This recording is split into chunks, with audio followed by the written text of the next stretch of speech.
Sup? How we doing? Oh yeah, I can finally remove this. It's so bad that I actually have pre-made text that just says internet issues.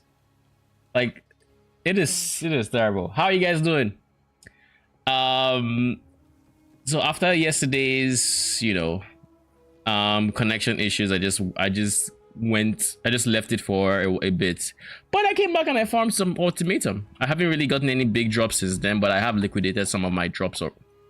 I sold deadly fates, made two divines, sold a bunch of things. Like I had money, so I spent money as well. I've upgraded my scepters, so now I have malice, and because I have malice, I can now remove my control destruction, which is without without um without critical weakness.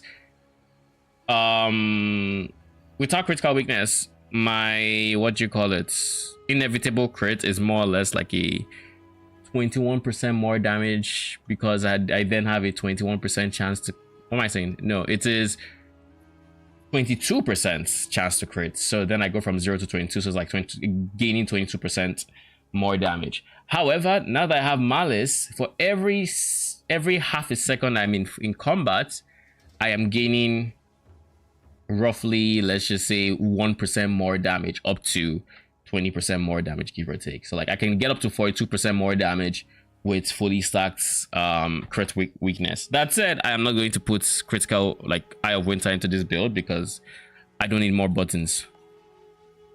So I am not gonna do that. It is not gonna happen. Anyways, actually it might happen, but then it would happen if I'm dropping Flame Wall. So that is the condition to put that. But then I would also need to put Unleash on it, whereas right now it's on Contagion, and I'd rather keep it on Contagion and yada yada. So like, whatever. Anyways, so we upgraded both of these, so now we just in general have more spirit. We can now have 4 totems thanks to this change. 4 totems, it costs a bunch of mana. I also upgraded my spell totem, so now it is a level 20 gem and it has plus 13 levels, so we're now level 33 gem. We also will be probably getting an upgraded amulet for the extra level to get to 34 today, but right now it costs 950 mana, which is wild to me, but like, that's fine. We got damage, that's all that matters. But yeah, that is where we're currently at. I think that's all. That's all the upgrades I have made since yesterday. Think. Oh yes, no, there's one more change, or there's some more changes, and they include. Well, let me do something about this first. Do I really want to get rid of that?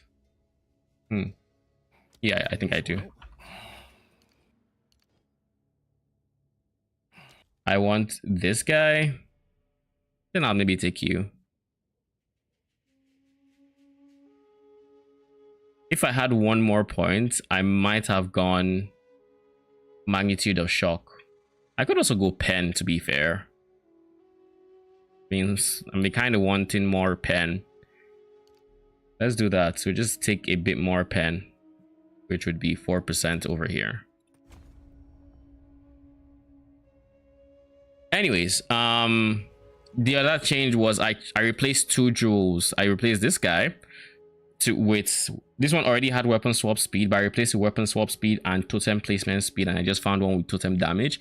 This cost me like 20 exalts, something like that.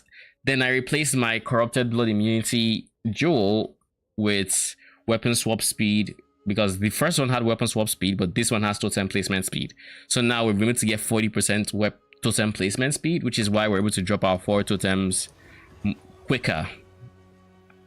And it's very important for the bosses in Ultimatum to be able to drop them before they activate and like set up and everything. So that's kind of the idea. And am I forgetting anything else? Nope, I don't think I am. I will be replacing some of these other jewels now that I'm higher budget for them, but my next priority is the amulet. Once the amulet is done, then we can look at replacing the blues.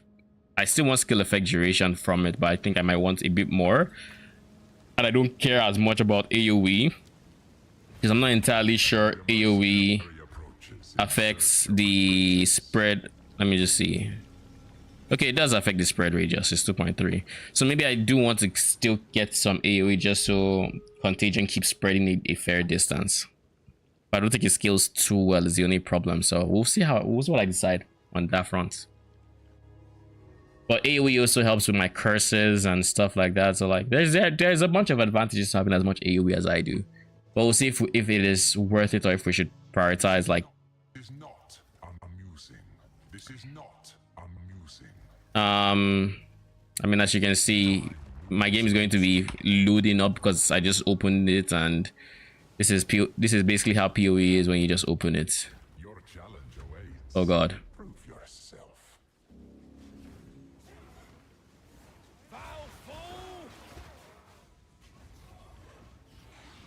Oh yeah, and I'm on a call with Arcane as usual, so he is playing Spark, I believe. Meta slave. Yep.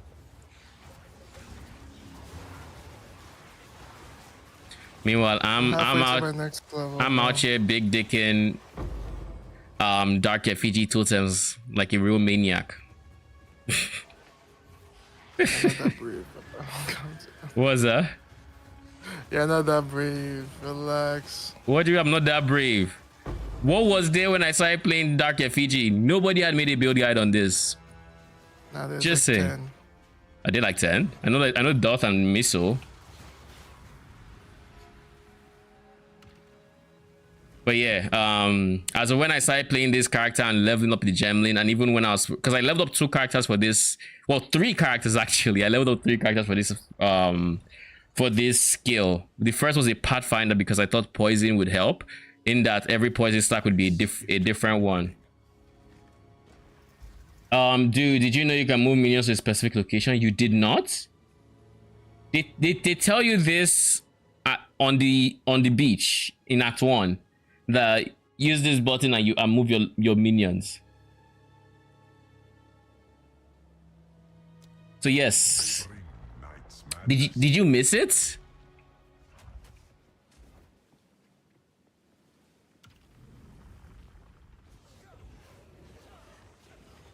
Hold your ground, if you can.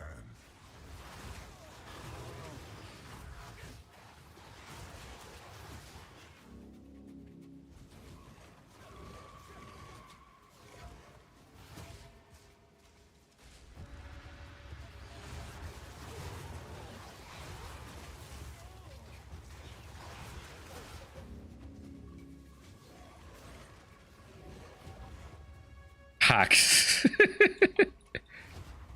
So so if you missed it, how did you find out about it?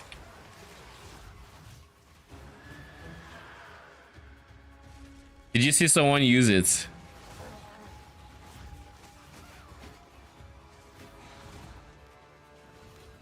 My guy, these guys just pushed me literally across the screen. Like what?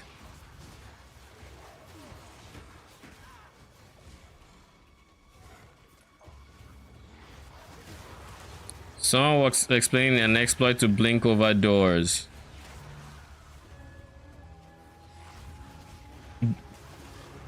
Wait, there's an exploit to blink over doors? Like you just run to the exit or the trial and blink over it?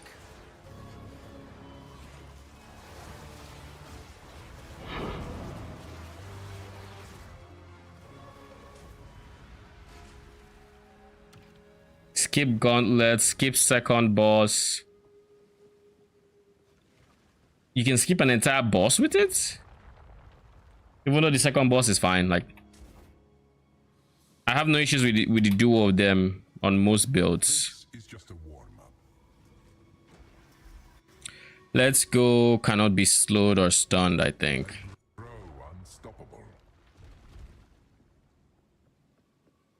You hug the door, spawn skellies, and blink. By spawn skellies, do you mean like do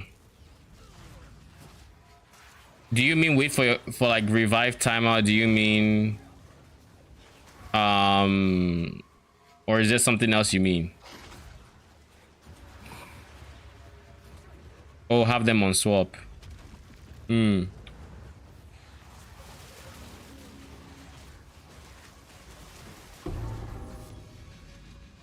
I hate the range on this shit so much. It pisses me off every single time I get an escort room, which I guess is every ultimatum. So fun experience, I guess.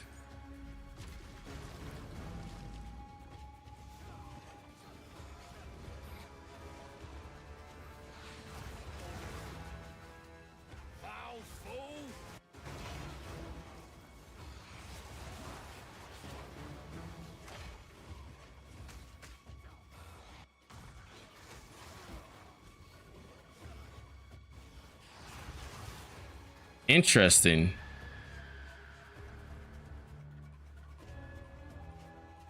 That is quite the exploit. Arcane, did you hear? There's apparently a way to skip doors in Sanctum. I heard, but not because I heard exactly about it, but I was watching Empyrean, he bought a carry and it literally happened in 2 minutes. So I figured. What do you mean happen in 2 Oh, no. minutes? Like they finished their trial in 2 minutes? Yeah, the 4 floors, yeah. No freaking way. What? Wait. Hold up. 2 minutes?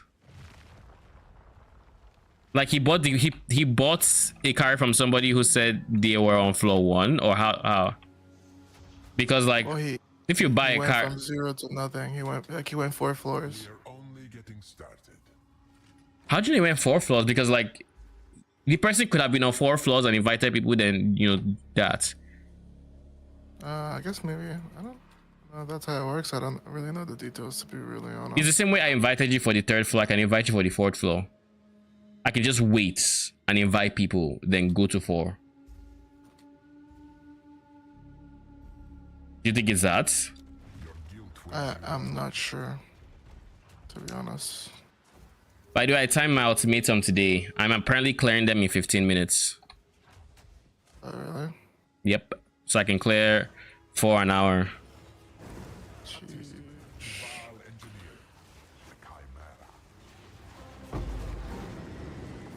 Just fought like a 10 million HP map boss the whole time you were talking to me.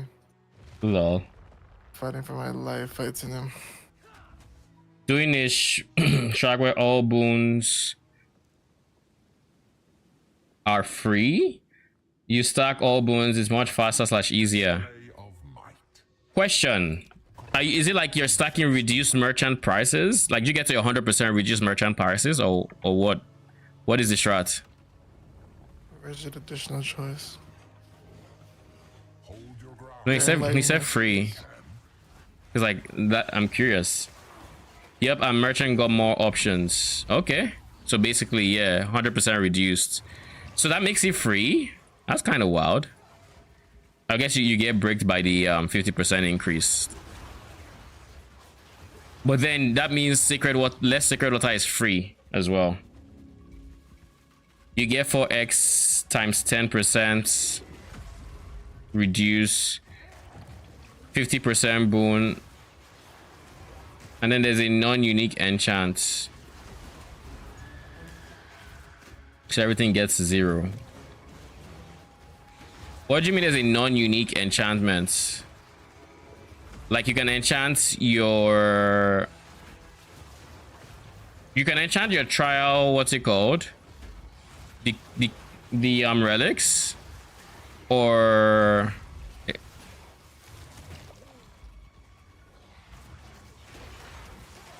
One down. Who's next?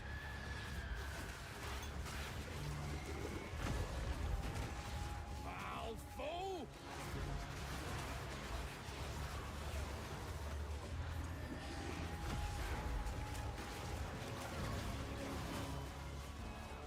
you know what this game needs? It needs a cast on block.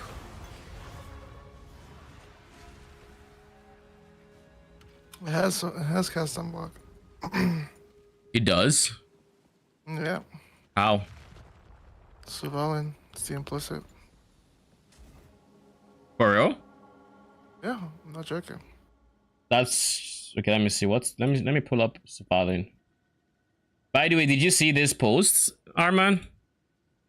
They're working to release the patch tomorrow.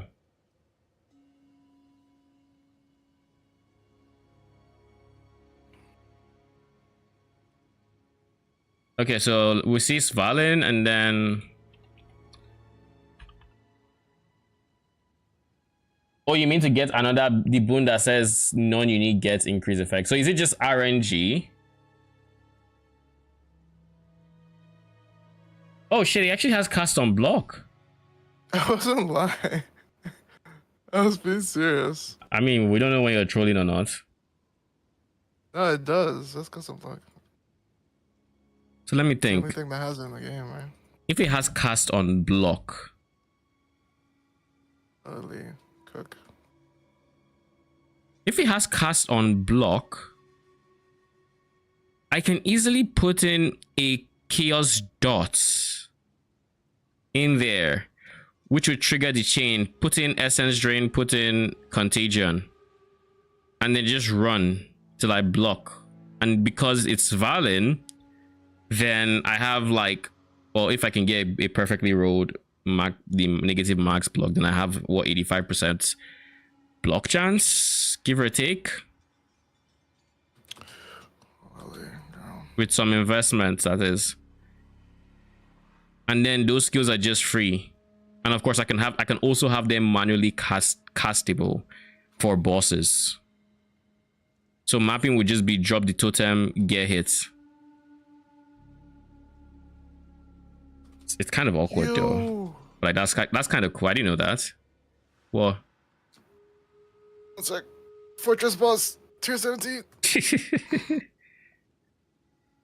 it's kind of calculated RNG. If you have merchants, more options. So do you still take honor resist? I assume you don't have space for honor resist, yeah? But you probably don't need honor resist. I assume, I mean, you're going Archmage with, you're going Spark Archmage with ES, so your pool should be very, very big. Your honor pool already.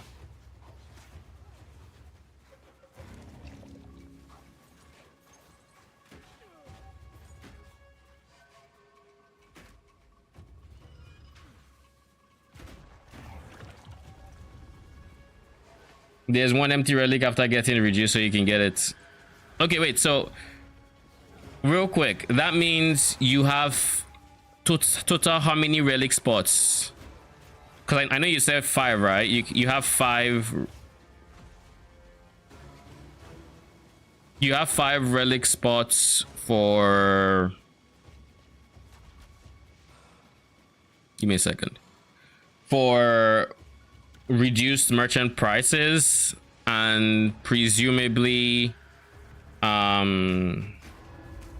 additional option.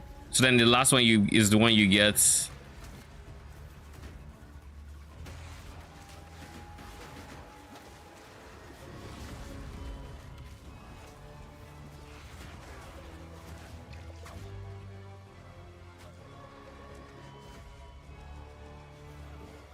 Four amphoras.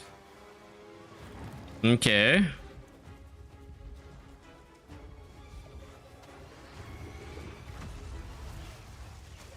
Amphoras are the 3x1 vertical, right?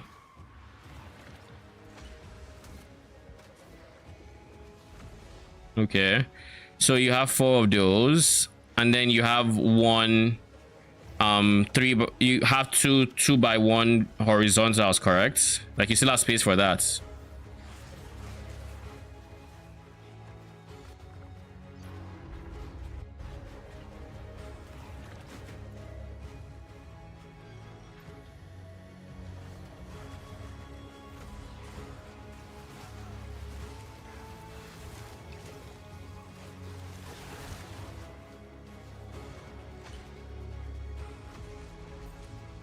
Okay, 3x1 horizontal is left empty.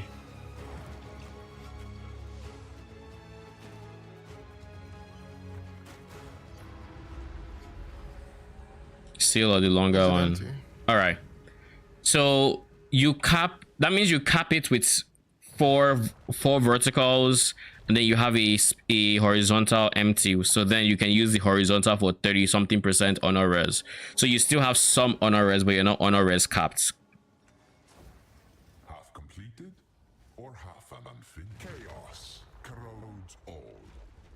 Oh, this is not an expensive ultimatum run. I suggest you aim for the head. Heads. Bloody beautiful.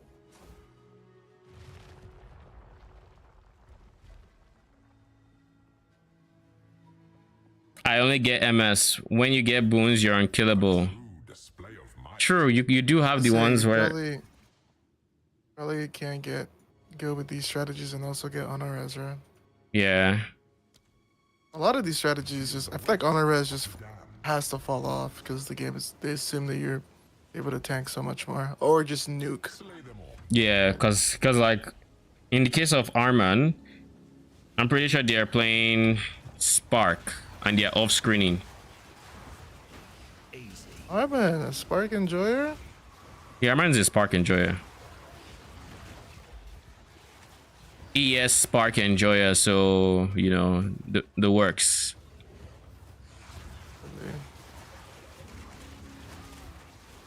Fellow meta slave.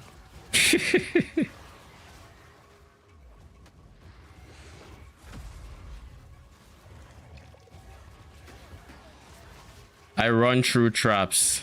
There you have it. How much honor do you typically have?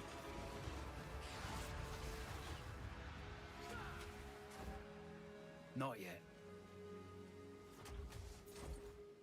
I think it's kind of ironic just how most like you get strong enough and then you just start farming trials.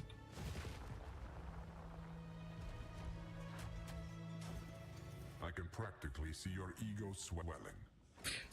So you want me to do bosses deal more damage and take less, right? They fall into a crazy. Yeah, give it a shot. It's not the bird, just so you know. I've already done the bird. I don't know. I assume it's the Chimera that's the last guy. I think that's the only one I haven't faced. Because like Chimera is already a bad fight. I'm not. I mean, it's fine. Also, The bird was a real test. I was like, will he still enter Tornado? probably like my assumption for the bird is that he just goes in tornado whenever he goes below a certain amount of life. So unless he's locked in another animation for like something else, unless I'm able to burst him once he gets below whatever that threshold is. I don't know what the threshold is, but there are so many mobs with periodic explosions here. Jesus. I'm either lagging or there's some shit going on here with that heart theta bug, because for some reason shit is trying to stop me to the point where I can't move, which should never happen with how heart theta works.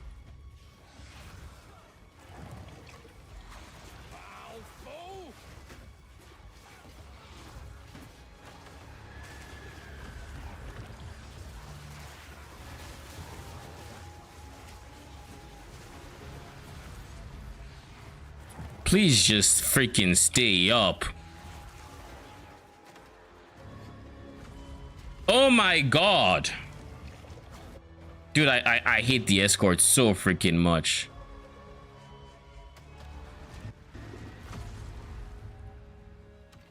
That's what she said. Nah, that shit is so annoying though.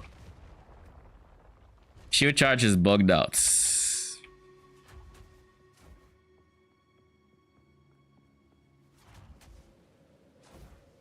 All right, Chimera time. Expect the next round not stands before them. Are you gonna see what the damage looks like? Because I assume they all have like similar. Okay, it's a bird. It's not Chimera. I'm here. It's a bird. Oh, okay. So, oh, that bird. Okay.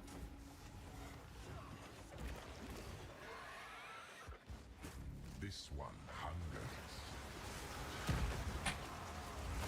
Take your time and go. Still very quick.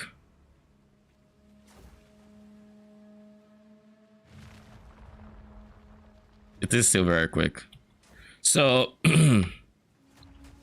maybe it's like a 20% or 10% on either side.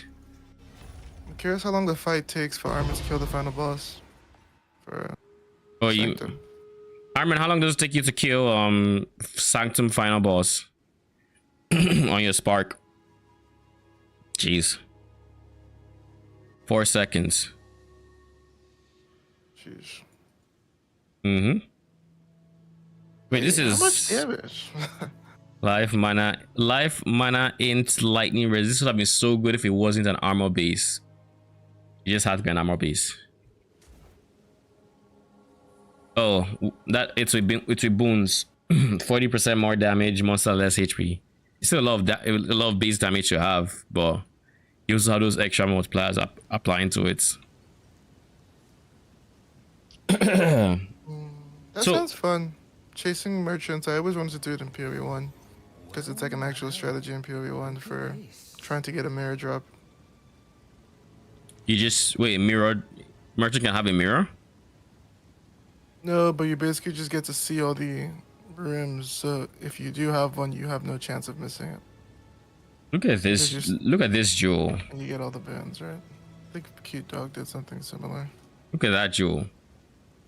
That's pretty insane. Just the 3 mods are 1 divine.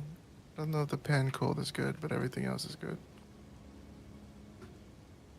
That is really that is a really good jewel. Comet builds would love it. There's one exactly like it. 1 divine. In fact, the pen is the weakest part because there's like Aren't people still playing with comets? people that are gonna get bug fixed tomorrow, probably, yeah. Comments per second builds. Lol.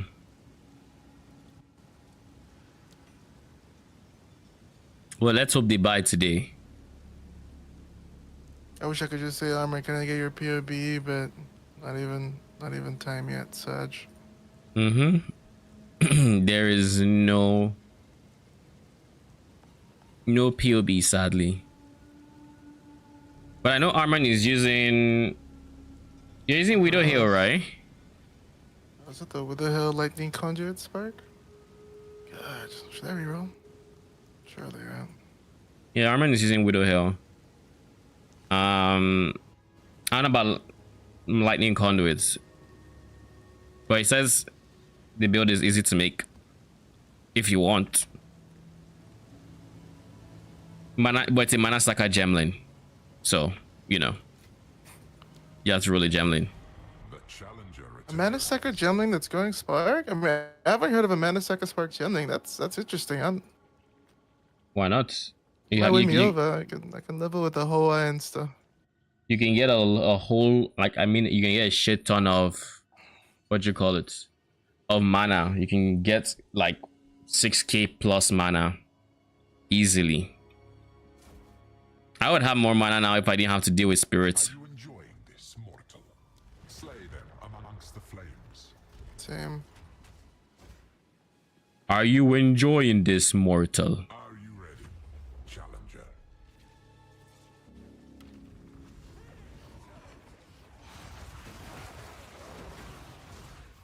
My favorite boss. Who? Trial Master? Fungus Behemoth. Fungus Behemoth. Which one is that? It's not even memorable. He's the druid. Oh. That has to be like the most common boss because he's in like I think like 2 different places. And he's in Decay and he's in Seepage. Mm-hmm. Honestly, I remember killing him was when I realized that PoV2 was for me. Campaign. Really?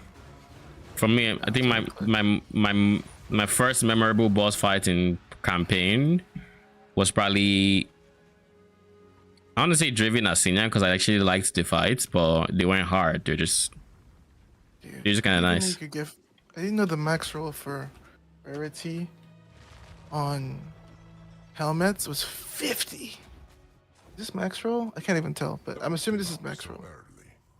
Oh no, it's hybrid. It's 2 hybrid rolls. Okay. 50. Mm-hmm. It can probably get up to 60 with hybrid. I need that ingenuity, bro. Mans is a rarity slave. He needs his rarity, and he needs it now. There was a thread on the Reddit about the problem, how juicing in PoE 2 sucks compared to PoE 1. Okay. And then I feel like this game has more potential to be a better Alcan Go game than PoE 1 is right now. Because PoE 1 doesn't really have Alcan Go right now. Like, in fact, you can kill all you want, but Alcan Go isn't really a thing in PoE 1 unless you're literally Alcan Going T17s. Which at that point feels like you're trolling. I mean, right now, I'll be honest, I'm not enjoying the Alcan Go farming. That's why I'm in Ultimatum. Well, so that's why I'm curious about, like, this update change to maps, right? Like, this, like, change to the rewards in maps. Because maps are not rewarding without the league content. They're not. Like, I find it very hard to believe they're going to fix it, but we'll see. If they can even improve it marginally. Like, I think to fix it, they need more content. Oh, I just think the base content needs to be better. Or else maps are still just gonna suck to run when you're moving through, like... Okay, so now let me ask you a question. How much would they need to buff it for the base content to be good? And if it is good, how do you find a balance between that and league mechanics, to where league mechanics are rewarding to engage with but don't feel like you have to do them? I think the step they said they were taking sounds like a good step, which is they recognize that different maps have different layouts, which makes them probably, the community has favored them for different things. And so because of that, they want to make different map and layouts rewarding for different things. Like, yeah, but you can't really have different strategies. This is like, what's the best I can explain this? In the current state of the game, the way I see it is you can't target farm one map. So even if they are good for different things, this entire region you have dedicated to this one strategy already. If it is not good for that map, it is not good for that map. Unless you want to prioritize this entire region on that one valve factory in the corner over there, or something like that. Like which I think is whatever. Like I don't think that sounds very wasteful in my head, at least. it does. So it's like, we don't have the tools. Like if we had K-Raps, then sure, you can maybe remove some, put some plates each map separately, but like if you could change zones or choose a specific map to focus or find more often, sure. But like in the current state of the game, there's no way to focus one thing, and as such, all the maps would have to be good for all the strategies at a baseline. Then you can start making some more rewarding for certain things or whatever, but the baseline, it has to all be good. And not only that, if you have a situation where they are very rewarding, and then you have your league mechanics also being very rewarding, then you have a lot of currency in the game, which is not bad, but you also have to deal with the economic effects of having that much currency in the game.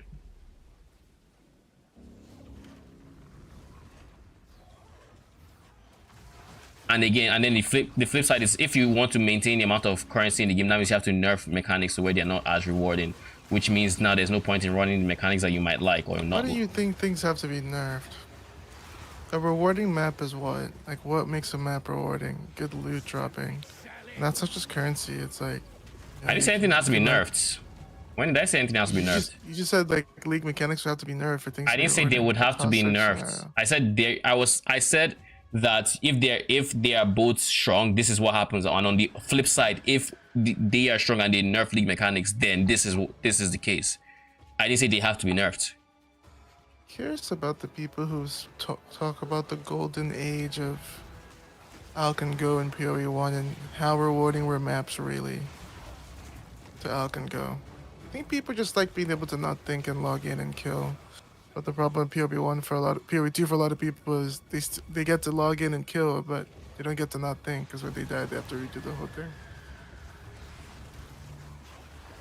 Because I enjoy just blasting in this game when I'm powerful, but when you're not, kind of just want to Yeah, log right. into last epoch. I don't know about that last epoch part, but you definitely don't feel incentivized to stay. Easy.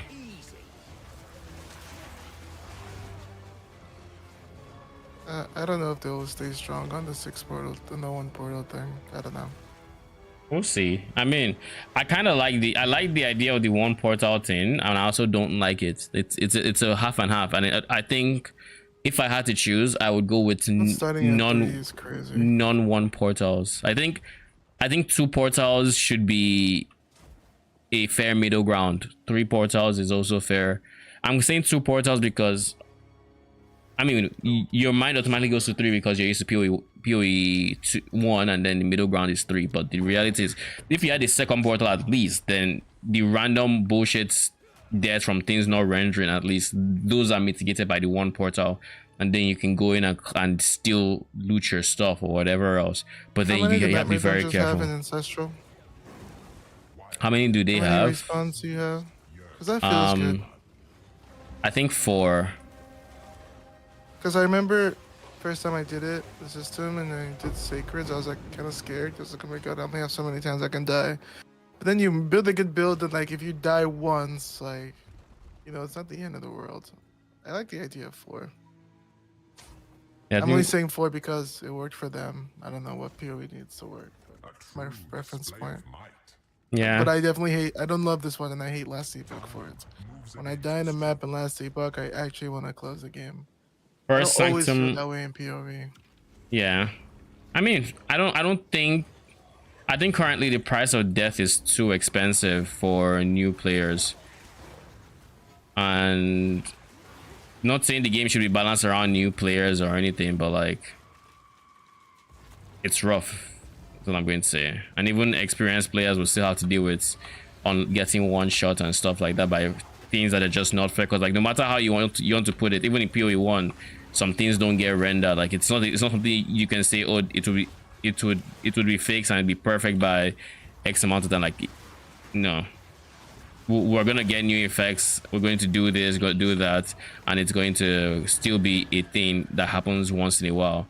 Now, you don't want it to happen too often, but it will probably still happen once in a while. So what in PoE1, at least you have 6 portals to hedge that for builds that don't already die. Now for builds that do, you have less, of course, but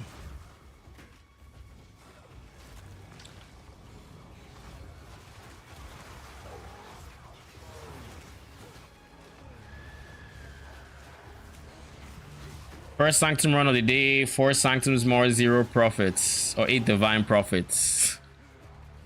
So what you're saying, do you average about 2 divines per run, give or take?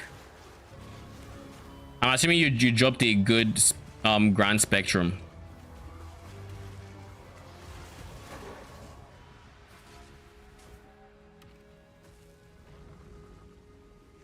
I don't like how long Sanctum takes just to just give nothing. Like, after I did that first Sanctum yesterday that I got nothing, I felt empty. Cause like I had just spent an hour just to get nothing.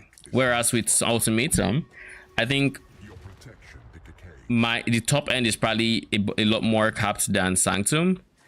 However, I can run a lot more per hour, and it just feels better to have more chances to actually get currency or get a good drop than having the one big, because like it's only the one at the end. If you get unlucky there, you've gotten unlucky. Your entire hour was wasted.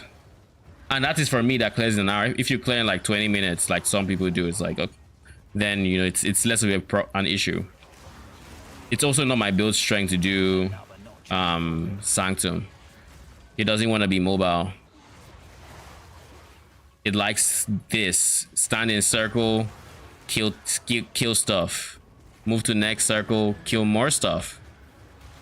My build really likes this.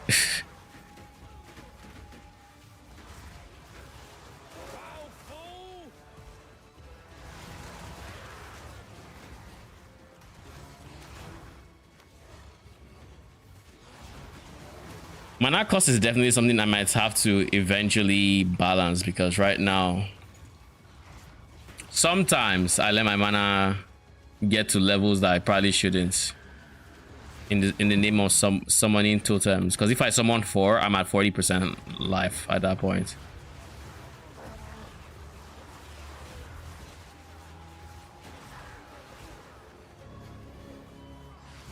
And I mean, not too many things can even kill me at that 40% life, especially when I start having recoup going and whatnot.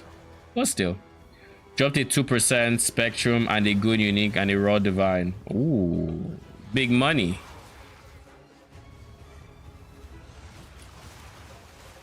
%2 is the spirit one, yeah.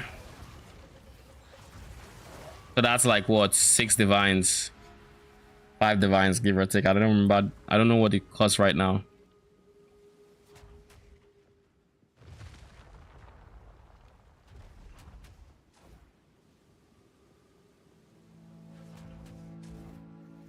What? Expecting praise? Be stripped bare before chaos. Okay, bird is the second boss.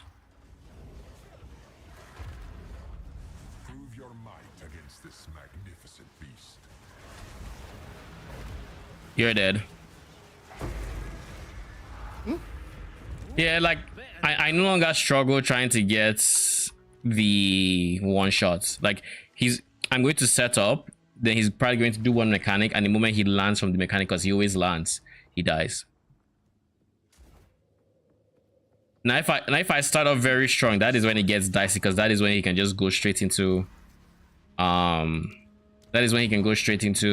mechanic that shall not be named.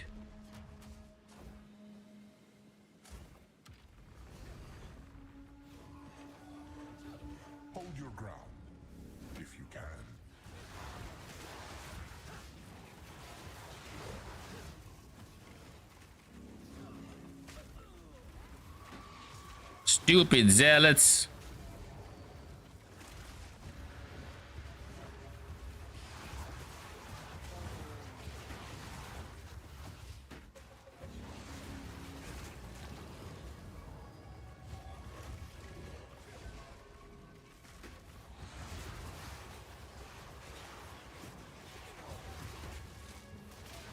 By the way, that rhinosaur's the rhinosaur's lightning ability seems to be a lightning dot. Like it shoots for a few seconds, and then if you stay there, you keep taking damage. Interesting.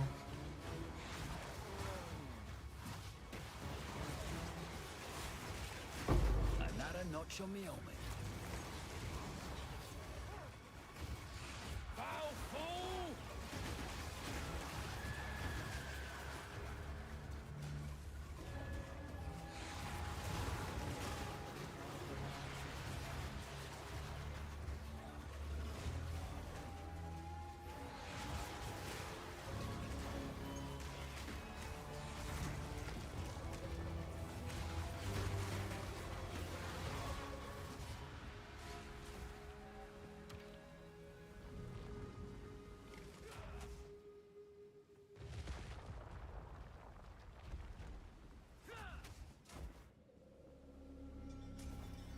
Now this is starting. Jagged edges and coated blades await you. Chaos demands sacrifice.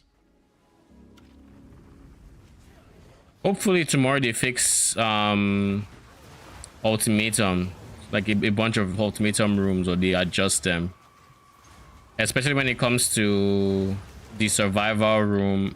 And because I feel like it's unintuitive that killing doesn't do anything to the timer. So the timer room and the escort room. The escort I think needs to move faster, and I think it needs to have a longer range before it falls.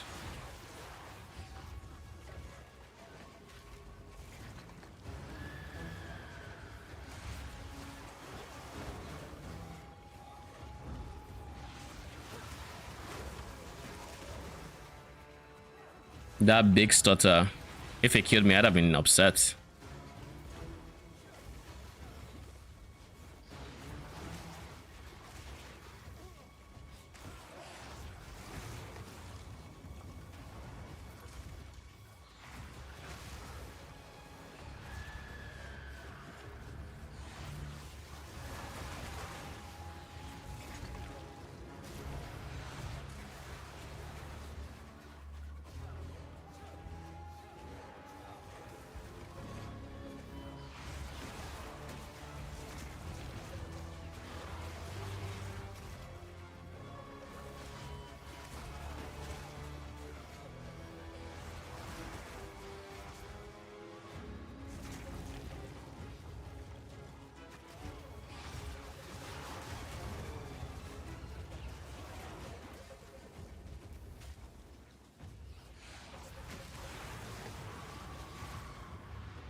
Not yet.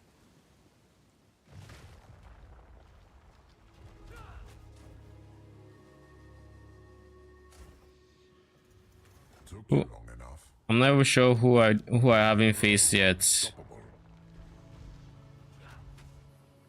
Oh, I need the camera to be the last one because I think I'm missing that one in some of my sets. Need more time. This one hungers. You will lose. Eventually. I also want to test my damage out on what's his face on. I almost said Desire Trial Master. Yeah.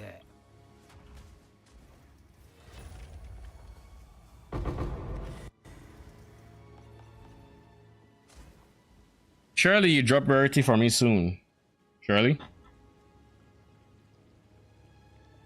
I think next run I'm going to try Trial Master.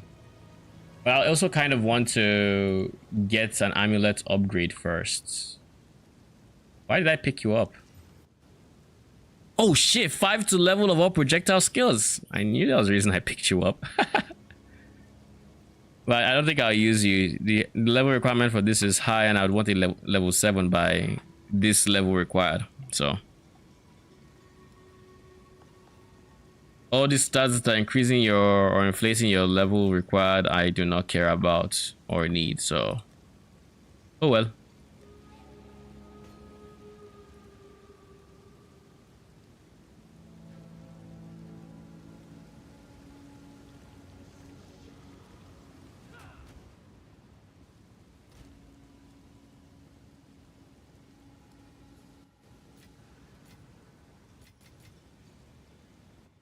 As you can see, I've used a whole bunch of my ultimatum keys. A lot of them. Let's go to my hideout to clear some inventory space. Then actually let's just peek at the market real quick. See if there's my amulet tab should still be open, correct? Earlier, one of these tabs, right?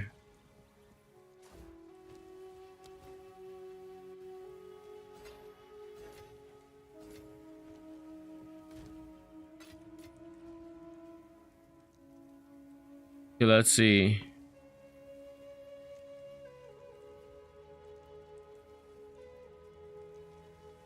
This is fine, unideal but fine. Like it has enough dexterity that I don't mind. It has this, but it also has mana, okay. But like this is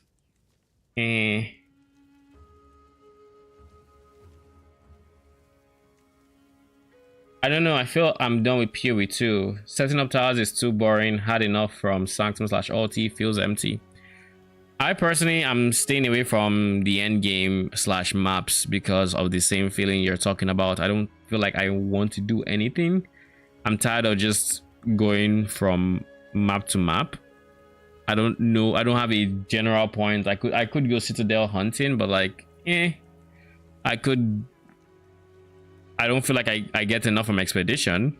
Rituals were fine, but like, if I've invested as much as I have into Expedition, i.e. I have 6 points on the tree, you would think it'd be more profitable. But anyways, I really don't feel like I have much that I particularly want to do.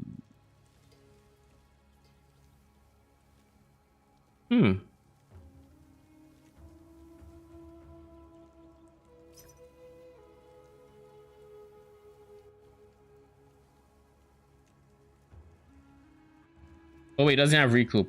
Yeesh.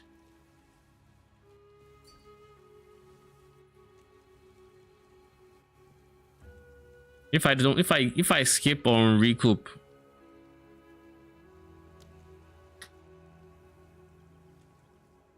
if I don't get recoup on my amulets, I'd be more prone to dying. And if there's something I really hate, it's dying. I'd have more damage, but so I'm just going to take recoup out of here because And then I'm going to put recoup here. I don't want to see options without recoup as mana. Minimum like 16.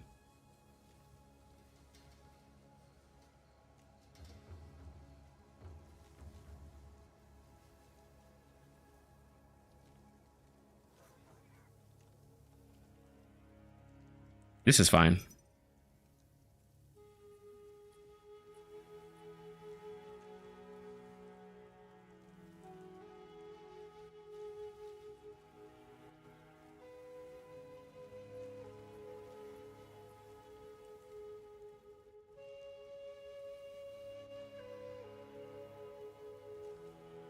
Life is a wasted mod, but it's fine.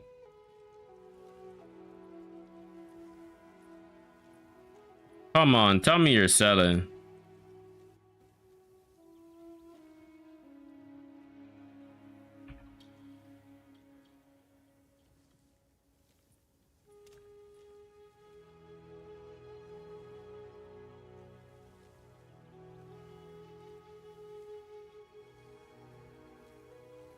And this one has mana regen and damage taking recouped as mana, which is nice, but then doesn't have mana. How much do I even have to invest into this? I have 4. Okay, so I can't increase the range this has.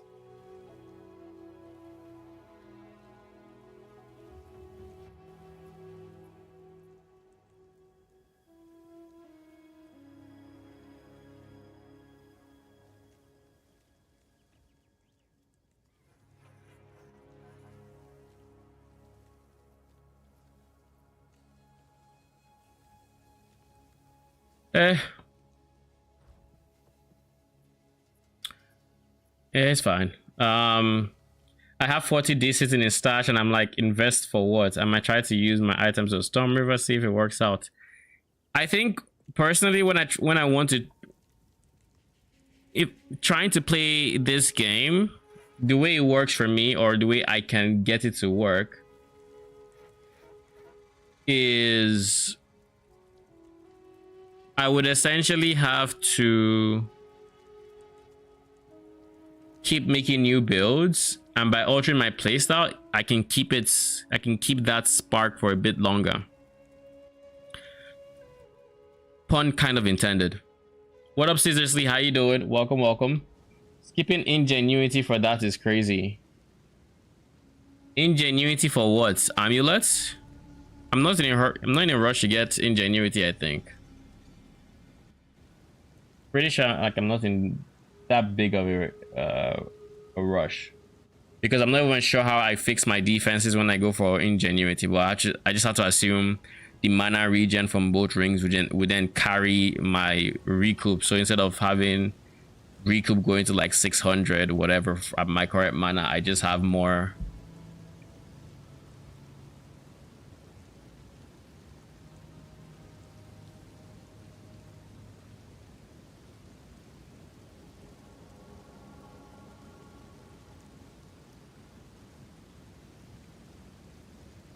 If I buy this,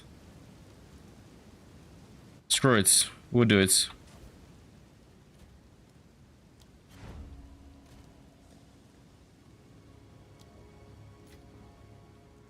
I'll feel what it's like without recoup, and we're gonna see from there. But losing 20% recoup it will be noticeable. And if I notice I die in any non-boss room, we're done. It's a wrap. I will take my other amulet and I'll sell this one again. I will keep my current amulet until I feel good with it.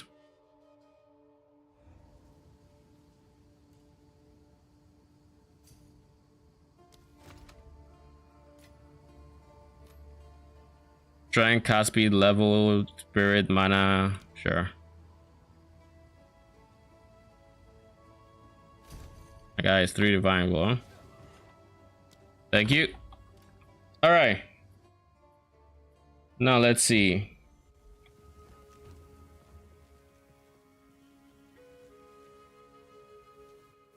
What do we want to put on this? Mana is a no-brainer to put. One thing I'm just now noticing,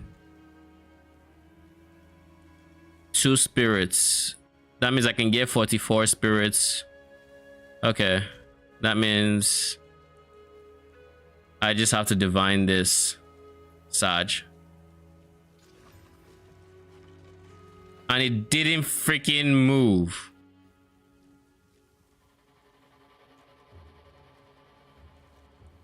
Mana went down. It didn't freaking move. All right, we wasted money, kind of.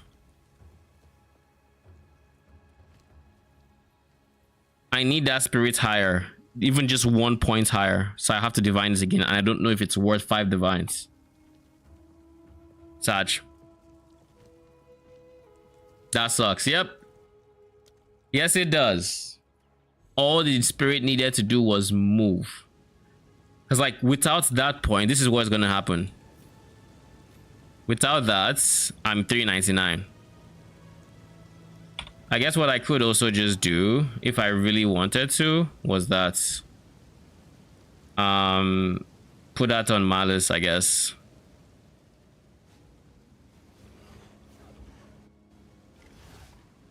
But if I put, yeah, you see, now I'm also feeling it on my offhand swap because now clarity doesn't help. Ugh. Sometimes I just have to drop clarity altogether on both setups.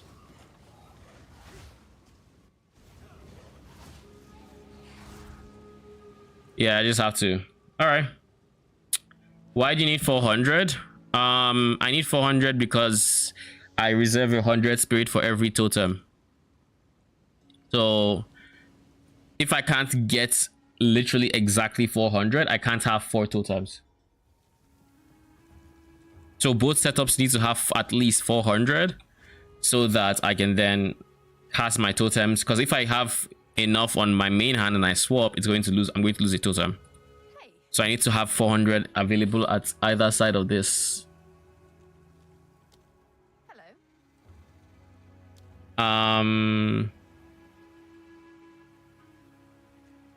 Oh, now I'm broke. All right. Exalt for breach neural catalysts.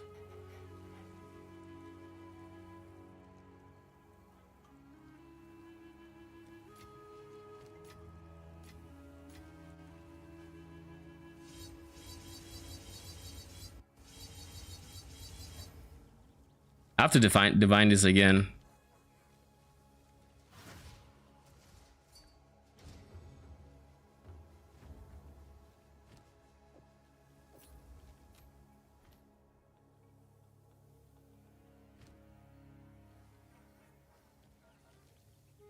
I'm losing mana because I lost intelligence as well. But the strength of this being strength means I can get 10 int, which would lessen the mana loss. But between the mana and the ES, I guess the int is just that big. I don't think I'm actually willing to lose. I'll put it for 3 divines. I'll resell it. It doesn't make sense.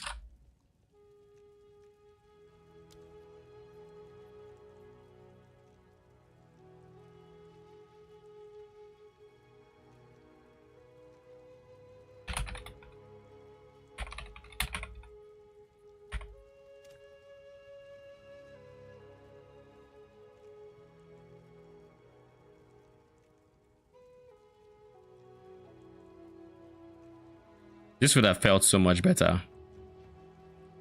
Because by using this, I can give up 1 strength node for probably a dex that evens out my dex requirements, I think.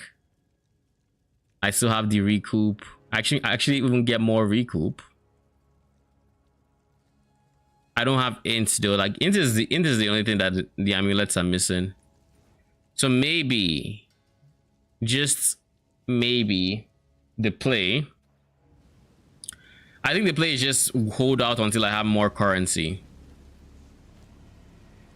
Hold out until I have more currency. Then, by the way, I'm not actually broke. I can actually still afford stuff if I need to, because I still have like my loot from the runs. I have like probably over 2 divines there and stuff like that. Do divines modify all affixes or just a random one? They should modify all of them, unless they've been changed between PoEs, but I don't think they changed the amount modified. They just rerolled everything, which is why it sucks that spirits didn't just take a different number, because I needed to be anything else, and then it might not go worse. This is not amusing. Dude just wants me to fail. Oh wait, I'm back on my old amulet, so I can actually still do this.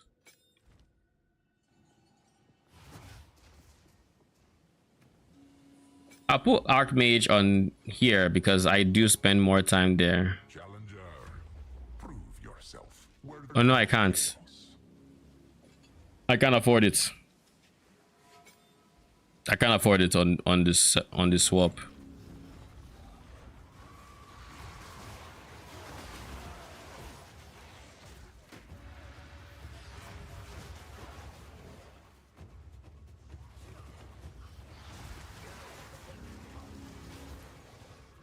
Stupid zealot!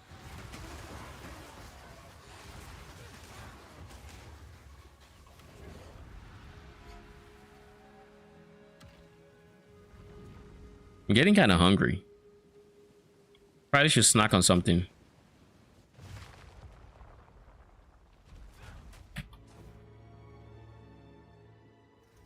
Don't get overconfident just because you beat the first room. Vines restrict your every move.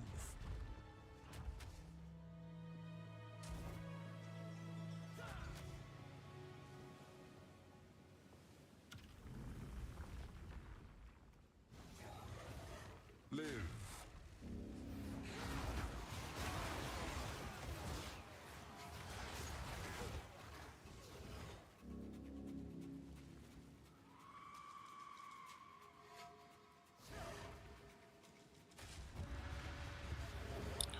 I'm just going to stay in this corner.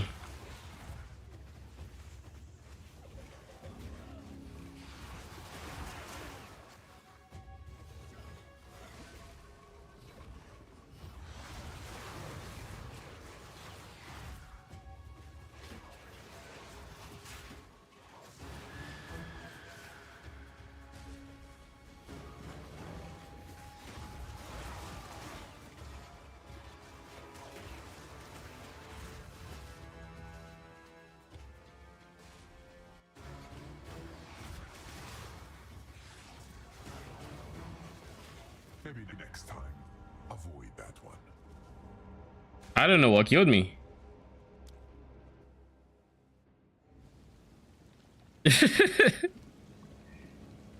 The fuck was that? I feel like it just didn't render or something. Let me see.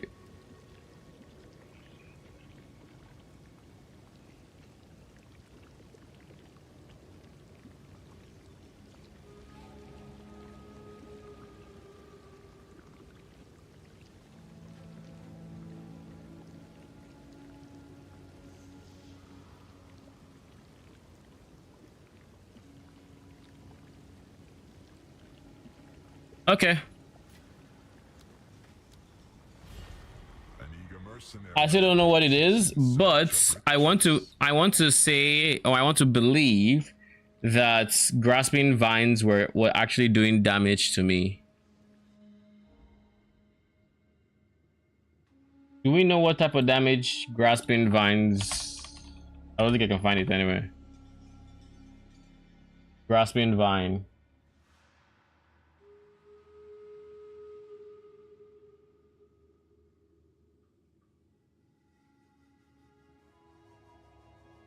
Final movement speed.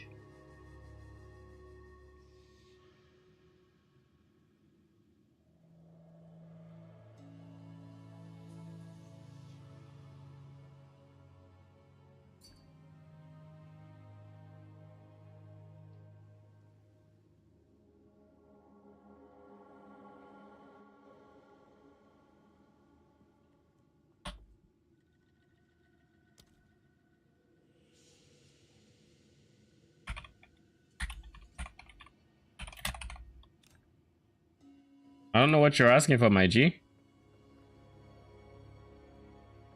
I hope you have learned since your previous attempt. Slay them amongst the flames.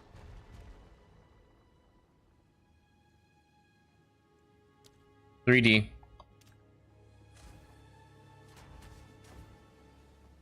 Are you ready, Challenger?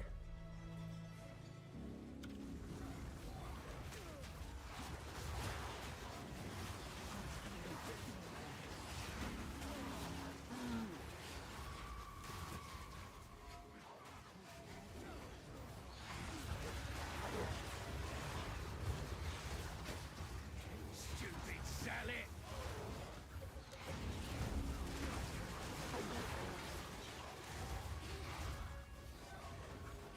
Let's see if I'm going to waste a portal on this. Like, I'm going to use the portal naturally, but I'm going to see if it wastes the ultimatum or not. The ultimatum is not a big deal. I'm still in like the first few rooms. Not yet. This is just the beginning. Need someone to level up from 60 to 70. Anyone free? Got an old naked character. What you? Which character is that? Stormweaver?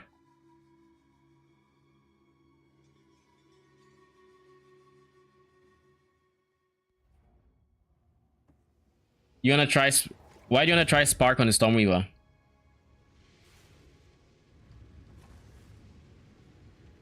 Hey boss, don't play on Mostly level 70. Okay.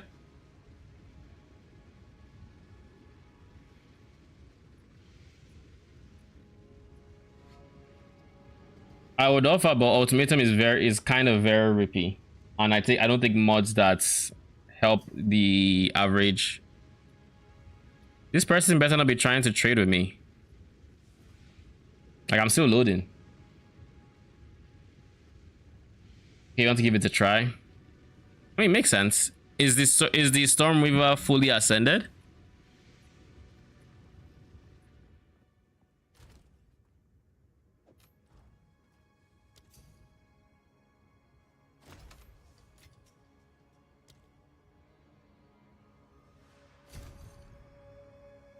Thank you. I lost a divine on this, but it's fine. I got my 3 divines back at least.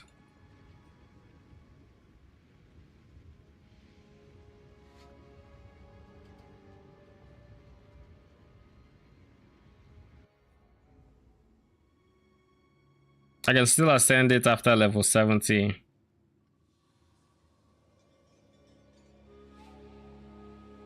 On my own. Oh look, I actually could leave. But that's nice. I didn't know. If you think you can survive in an ultimatum, you're free to join.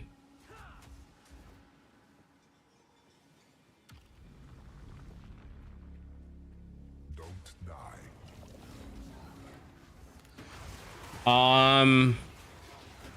I mean, I don't think I'm lagging. I think it might be you. PoE is fine on latency for once, which doesn't happen often. I'm not even getting like lag spikes.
Maybe try refreshing the stream if it's still laggy.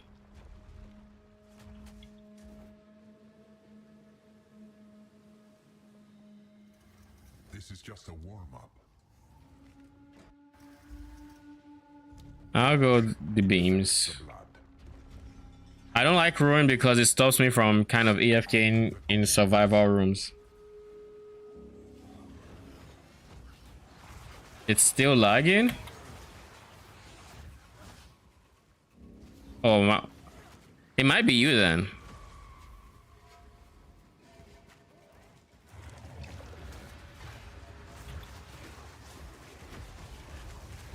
Easy.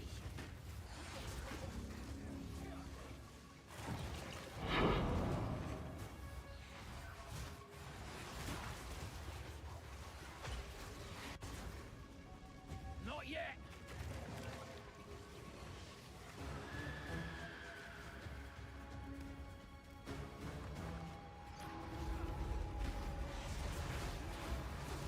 Not lagging? Yeah.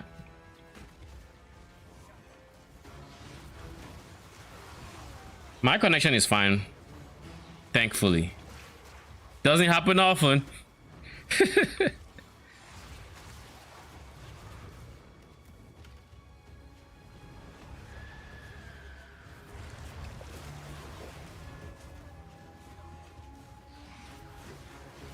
Oh, jeez.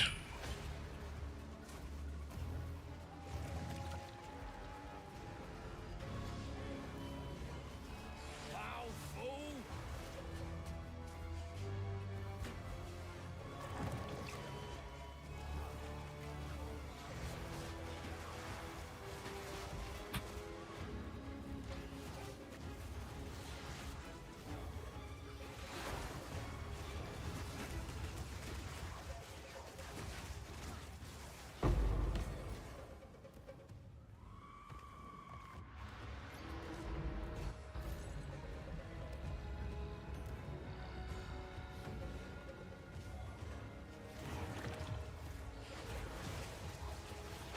Stuttering every second.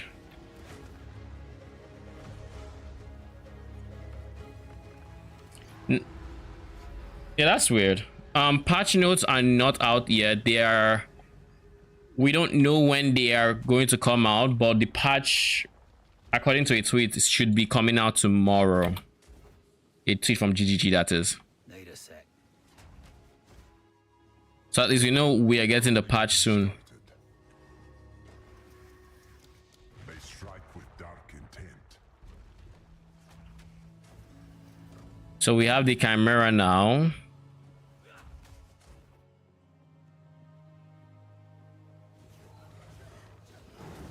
I'd be wary of its breath if I were you.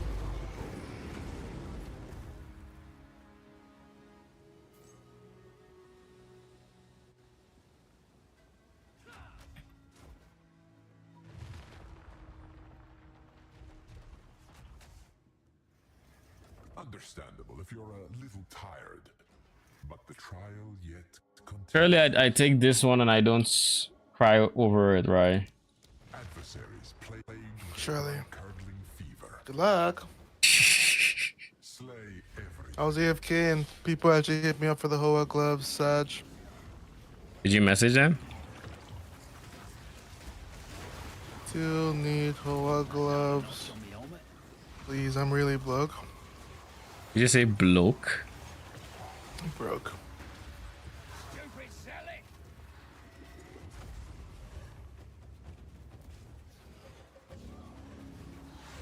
I bought, while you were gone, I bought 3 divine amulets and I resold them. For what? I wanted to use them, but then I overlooked the fact that it didn't have intelligence. So I ended up with less mana than I had. It was +3, so like it was still having a damage increase, but then it also didn't have recoup. So having less max mana and then also having less recoup just sounded like a recipe for hideout gameplay. So I just said, you know what? I'm gonna resell you. And then it didn't, to top it all off, it didn't have enough spirit. It was literally missing, like it was 43 out of 46 for its roll. I used the divine just because I wanted this thing to move. If it just had one more spirit, I could use clarity on my main weapon set. It did not. So, as you can see. Weird. I don't think it's from my side. Can you check dropped frames? I have a 0 drop frames on my OBS right now. I'm not dropping any frames.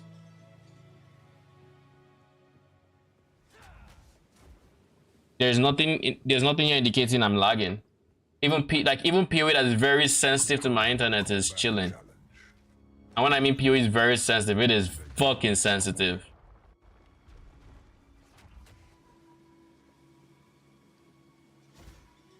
What about How much are these still? What about are other streams lagging as well, or just mine?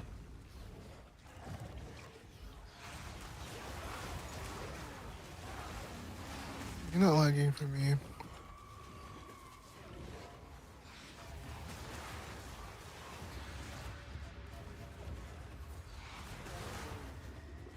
I'm used to hard tetras at this point, but it's still kind of annoying.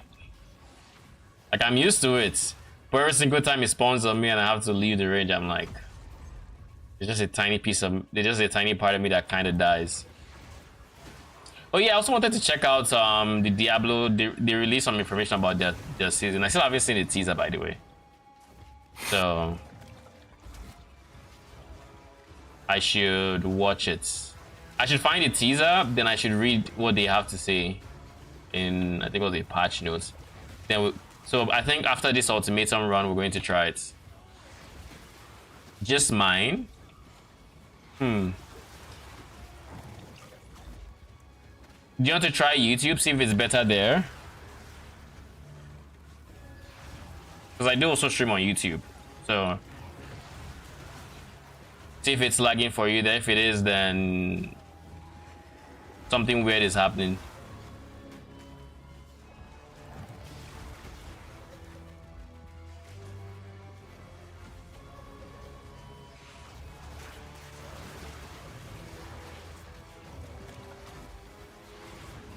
I think I'm almost ready to start saving up for my next build. Almost ready. I think once I get my Ingenuity. what do you mean ingenuity? I'm not even sure I'm using ingenuity.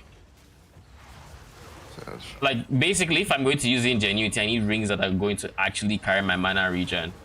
And of course, mana. Because, like, the thing, at the end of the day, my recoup is doing big work for me right now. I'm not even scared to be at 2,000 like mana, because I'm like, no one's going to one-shot me, and even if I take damage, I'm just going to regen and stuff like that. So like, if I drop 50%, if I drop, keep in mind my belt is corrupted, so it's a 60% recoup. If I drop that for ingenuity, then it would have to be a situation where now, because of ingenuity, I have like 5k plus, maybe 5.5k mana. And not only that, I would also need mana regen to then be like 700 per second, because then it's like my recoup right now is like 400. My regen is like 425. When we recoup, it goes up to like 500. So if I can get to 500, then in theory it should be fine for the content I'm running, at least. So we'll see. We'll see. TLDR, we'll see. Yes, that's the TLDR. If I can get rings to make it worth it. Chaos will bring you to your end. Some amulets you can sell quick at 32. He died! I was so sure he was going to spin there. So he died as fast with the. With the less damage. My time skill was longer, that's for sure. I could just save it and see.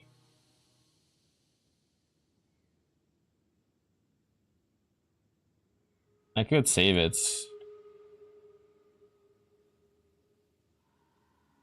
Let's see. So he landed here. The exact second is like 39. He jumps, did that. He's dead at 45. So it took me 6 seconds instead of my typical like 3-ish seconds. So double the time, but like there was also downtime from him jumping. So I would say it's probably something along the lines of like a 20%, 30% damage reduction, something like that.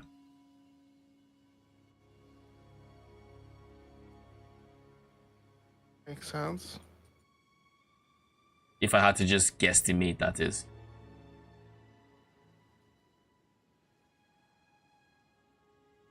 I got the always crit shrine, Ooh, how does he feel? and Like he was I about to can't see my spin. screen. There's storms everywhere. What does your mana look like? Nothing. Empty. I mean, fine, like normal. Or you can It sustain doesn't- it? It doesn't cost that much, yeah. Coagulate Okay. masses Not before bad. you. Not bad at all. The one-time cast of 100. Outlive my expectations. It's not like I'm casting my curse nonstop. That's how you run out of mana. You know, ironically, I don't even have issues with my curse. My curse. Ew. What's that? Oh, My I curse. just had a pride aura in game. Yeah, You deal extra physical damage aura. it's probably. Is it a corrupted map? Oh. Why did I have that? It's not a corrupted map. No, it's not. What does that? What does the code map even do with that? Like You- it had the PoE1 icon. The I've seen. aura icon. Yeah. When Oh, okay. when expedition NPCs have haste aura, it shows PoE1's haste as an icon. I mean, maybe. Just There's save actually it no and you see. mechanics here. Well, I mean, I'll agree. There's no mechanics. I was doing the lever. There's no one next to me. It was actually just, I think it was a bug.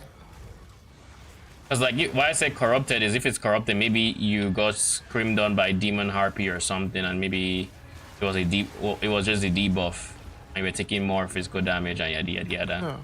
You know it's the PoE1 icon, right? With the it looks like purity of elements, but it's orange and I know the icon. I know Pride aura icon.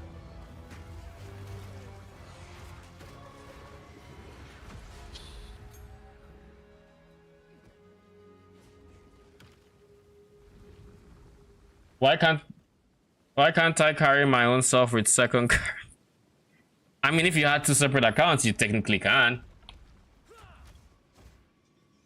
If you wanted to create a new character and do like couch co-op settings or something, maybe you can. A challenger, Like it's possible. I don't know for a fact that you can or you can't. bleeding and infected. Might just need a different device. The rituals require blood.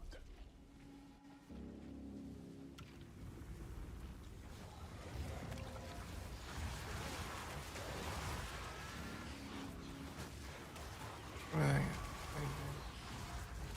Stellar amulet sold. Might be going for 40.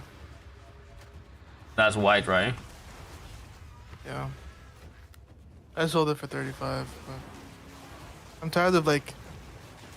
It doesn't feel good to trade in this game. All in a Lol. day's work. It's like I get spammed, I go up one, then there's like dead silence. I go Alright. down, then it's a spam, and I'm like, okay. And I go check the market, and there's people putting it up for 10 times, like 5 times the price recently. Like people selling it for 40, 41. I don't know if they're selling, but they're putting it up for 40. So I'm like, okay, I'm at 35, but if I go 34, I don't know. The thing is that 35, 34, it's all just one exalt at the end of the day. Yeah, So if you're okay with 35, then just set it at 34. yeah, I just sell for my ingenuity. I can't keep myself. Are you buying your ingenuity now? No, How much is it again? 15, 17. Ish. Like that, I don't feel like farming for an ingenuity. Like if I were to farm for it, I actually can, but if I were to farm for it, it would have to be like on the next build, if that makes sense. Like it will have to be on the stat stacking artillery ballista, because then I'd be starting from from like the ground and you know yada yada yada. I'd actually feel like I want to farm it. Yeah, makes sense.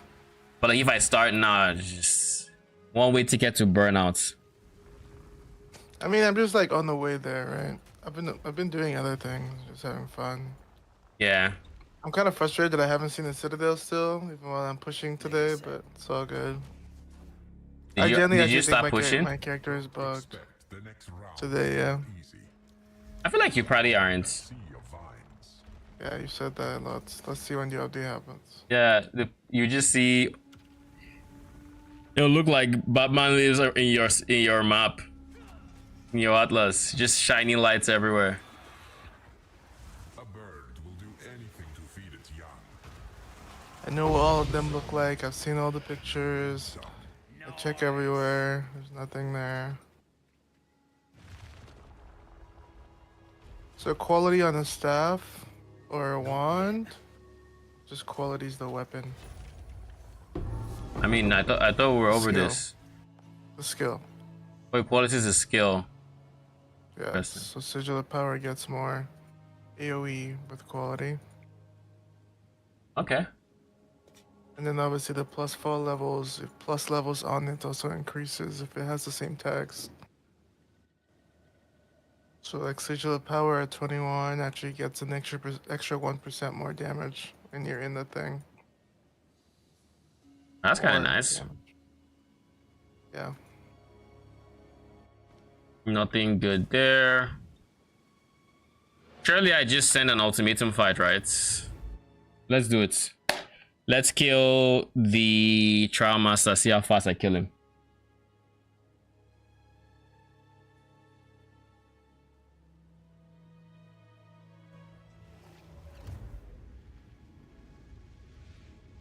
What global chat are you offering the free money on for carries? Hey, boss, get down from there. Got one from TFT for free? Oh, nice.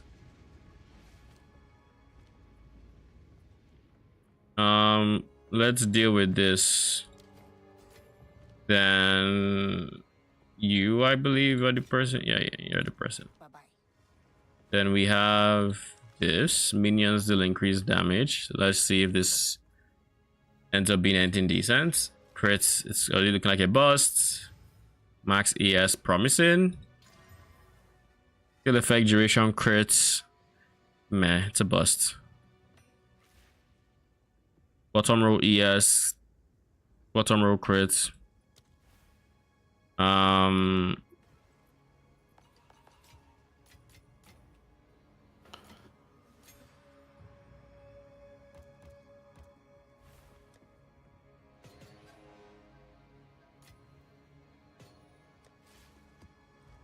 Surely this time I will actually get a decent drop from the Trial Master. And not another glimpse of chaos. Waiting for the patch to try ultimatum. That tornado gets you every time. Yeah, that tornado is wild. It's very, very overtuned, even if some people would have you believe otherwise. Oh.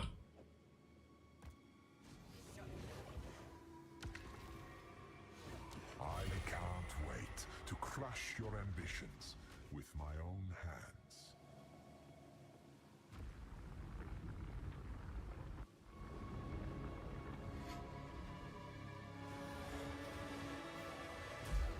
Your trial ends here. Feel his power.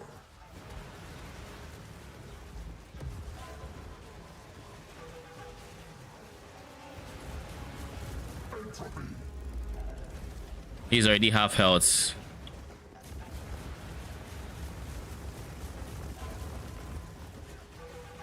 Feel his power.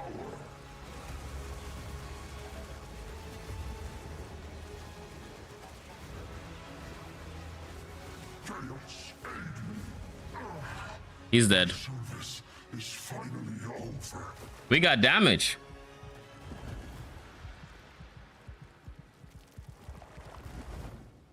And my service continues. Molded mitts. Beautiful. Are you actually worth a divine, or let's use relative? Nah, shit is dirt cheap. Hate Forge. Oh my god. Just give me every single bad drop, why don't you?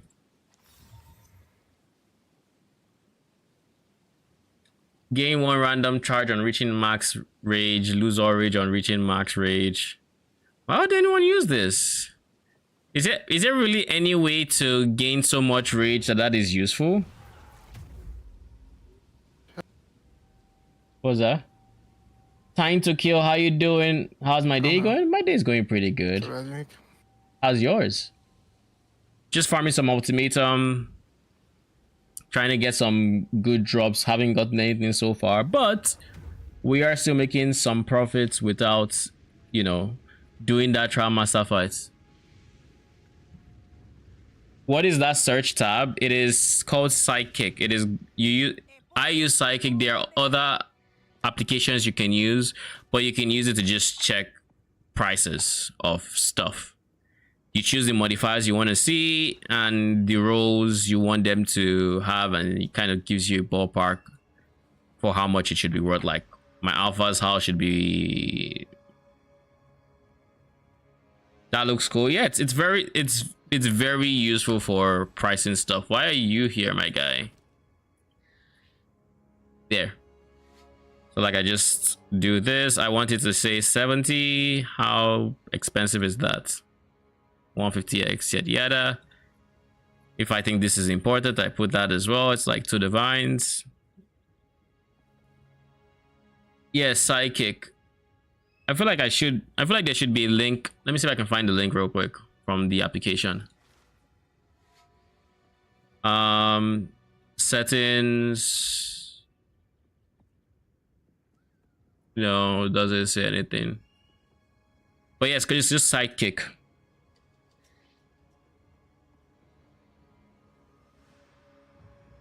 What level am I? I am currently level 90. Hey,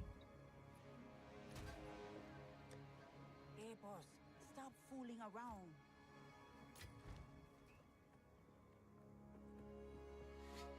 You're welcome. Happy to help.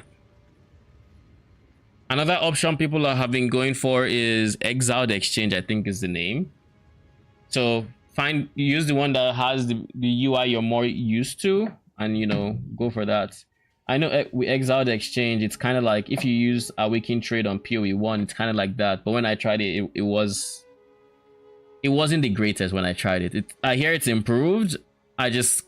Psychic does everything I need, so like I can't be bothered. I have my hideout set to a hotkey, so like I just press a key and I'm up to my hideouts from Both do that. I know. I'm just saying, like I have everything I want from this, therefore I have no reason to go for Exiled Exchange. Is my point. Oh, you never tried PoE1? Yeah. It's essential to have tools like this to properly price items. That way you can tell at a glance. Now granted, you're not going to be able to, like, if you're a completely new player, you might not know exactly how to properly check, but over time you get the hang of it. In search of riches. Usually price. Yeah, that's typically a good one if you get spammed, you know. That's if you get spammed, then you know you underprice it. But it's always good to when you don't know a certain market to just use it. For example, I know mana stacking is popular, so if I find something that I think is good for mana stacking, I'll know it's decently. It could be worth a lot. However, if everybody else has it for like 50 exalts, then if I list mine for a divine, it's not gonna sell. Or conversely, I can see if everyone has it for a divine and I want to put it for 50 exalts, I'm like, okay, so it's actually worth more than that. Manually search that best, but I'm usually super close. Yeah, so this is equivalent to manually searching, except less efforts.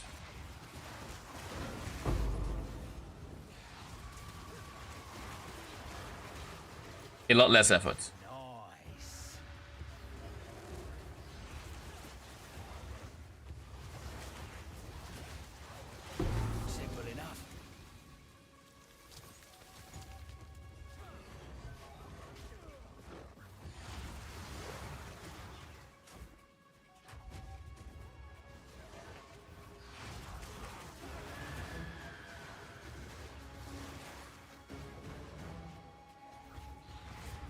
Isn't it funny that my dark Effigy already costs 950 and I'm looking for ways to increase its cost further?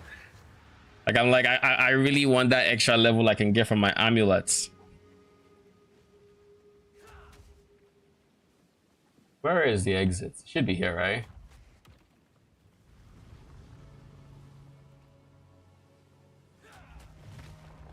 I'm just genuinely curious how much I can get it to cost, low-key. Don't get overconfident. Just Because this doesn't even include Archmage's cost, because like Archmage isn't affecting it apparently. Archmage doesn't increase the cost of the Dark Effigy itself. Which I found it very interesting because I tried it today. It apparently doesn't add any extra costs. I feel like it should, but I mean I'm not gonna complain. If it was like 50%, or if they appended a percent of my max mana to the cost of it when it already costs 950, I'd be paying through my nose for each totem. At that point, I'll need inspiration and probably my ascendancy.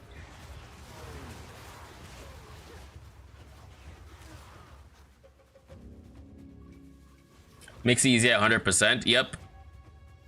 Once you start using it, you never go back to manually searching unless you absolutely have to, like with time lost jewels, or what else does it do? Or sometimes it has items where it thinks an affix is an implicit, and that can kind of get annoying as well. But that's typically relics from my experience, and I think it's been a while since I saw that happen, so it's probably kind of self-fixing it.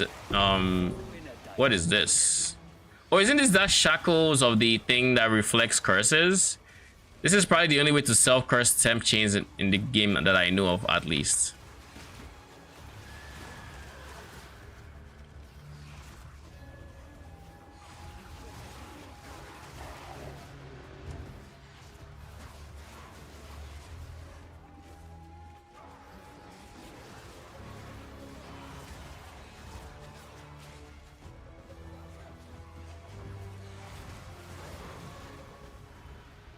You need to look sometimes keystone on the passive for their ID. Yeah, the special jewels are very. Oh, you mean like, do you mean time lost, time, what do you call that? Timeless jewels, right?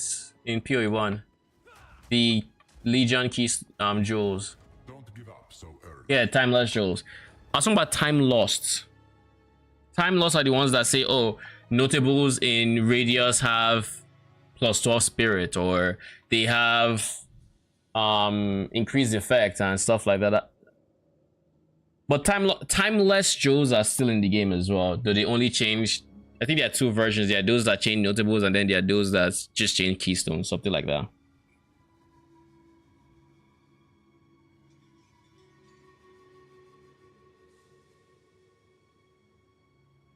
Surely I take skill speed and I don't die. Tornado doesn't activate, right? If I took skill speed and I took less damage taken by bosses, I feel like that would fuck me up against the bird boss. Okay, time for me to complain about escort missions again.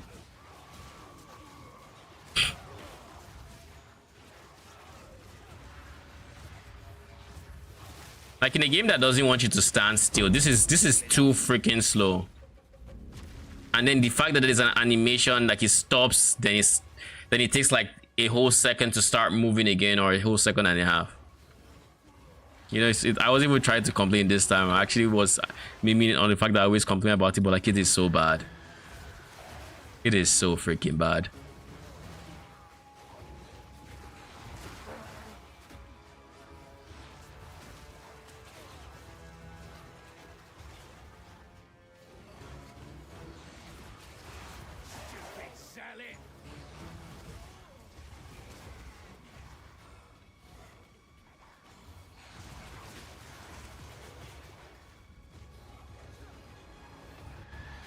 What is this lag? I kind of stuttered a bit.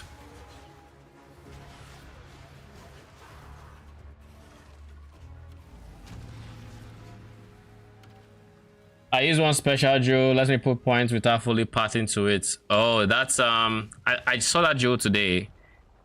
It Do I remember the name? I think that is the diamond jewel that comes from Breach, by the way. Just a warm. I think. Let me see if I still have the tab open that had it. No, I do not.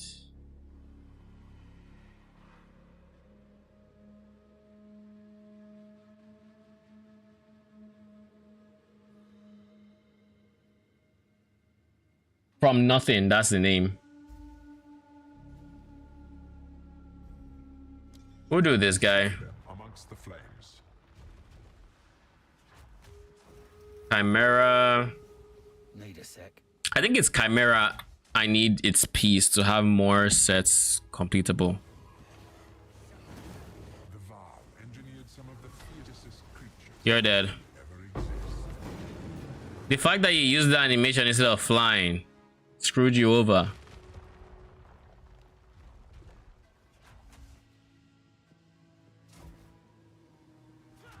Need a sec. A true display of your protection decays.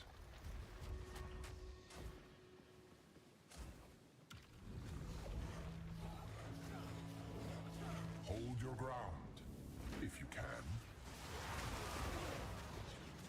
BTW, the idea on Gemling changing. What's I don't that? know if it was Gemling you were thinking? Gemling with the keystone to change what a certain attributes does? Mm-hmm.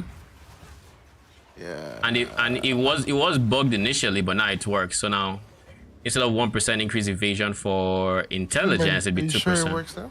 Yeah. Someone I know was wanted to play around with it and was keeping tabs on it. And he says it's fixed. So I trust that it's fixed. So you'd get 2% for every, what was it, point of intelligence? Or for every 2 points of intelligence, something like that. So each point of intelligence gives you evasion. I think dexterity gives you... Dex gives you... What did Dex give you again? Intelligence was evasion. Int was armor. And then Dex was ES or life. One of them. I think it was life. No, I think it was ES. It was ES. Dex was ES. Low key, can I just say I'm going to miss having adjustable travel nodes in... I feel like they're actually going to add it to next PoE1 season. Like the fact that we could choose our attributes. I feel like they might. Or do you think it's coping? Do y'all think it's coping? I think it's realistic. Just drops it, yeah. Initially, I had a conversation with Arcane earlier today where he mentioned a diamond that just dropped, and I had no idea which one, what it was. I'll go blood globules.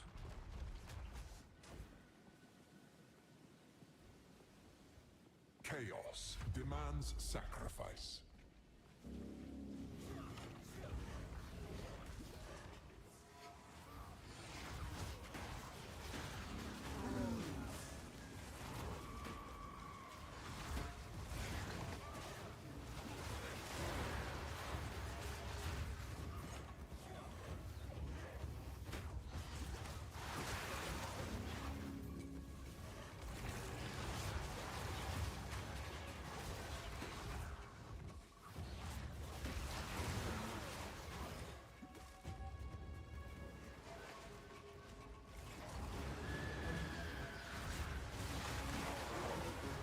Ow.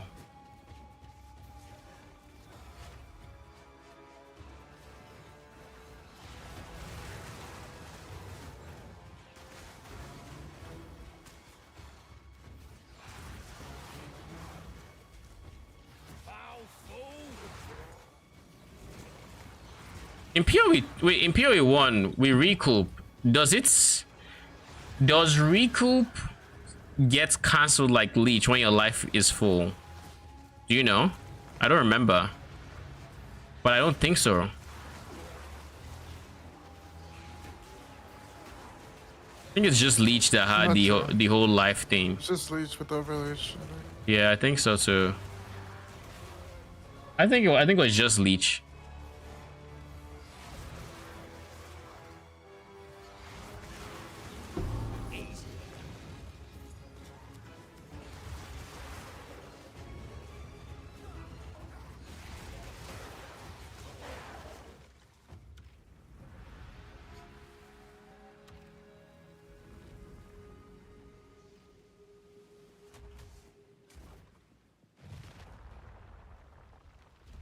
Armin, any luck on the stuttering? Is it better now?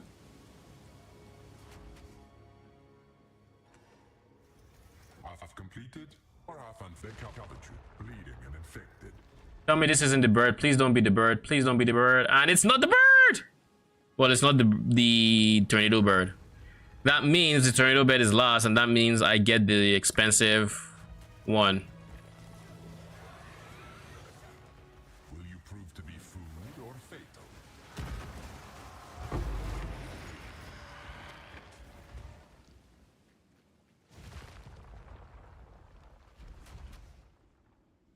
Need a sec. Understandable.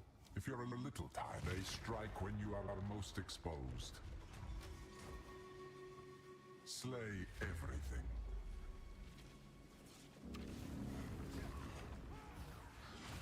By the way, I saw a Reddit post today that was talking about how bad it is trying to buy stuff like Morio Invictus. Like once you're going like high up in the budgets for the expensive variants of the chess piece, you start getting a lot. I mean like a lot of like bots slash scammers who are just trying to replace it with like the cheaper versions. Like you have instead of like having, for example, 5% attributes, they might put 5%, whatever else. And because the numbers are the same, it's easier to overlook it, and it's legit a problem where the first like 10 people on trade do it or something. Get this far. But what I just said, which is like try to scam you. Thirsty. Shit. So when you start getting into high ticket items, be very careful out there. Sure. If you scam me, I just log out. I mean, facts though. Scam me on that guy. POE1 soon, hopefully. Like his less there or anything. Taking code. How are you dropping? I didn't even go far.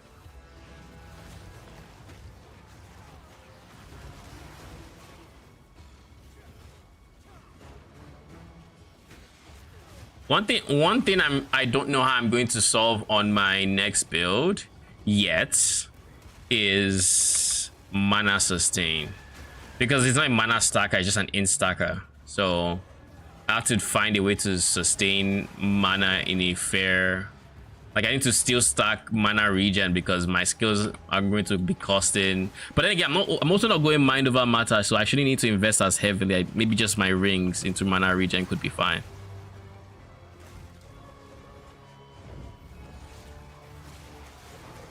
Maybe.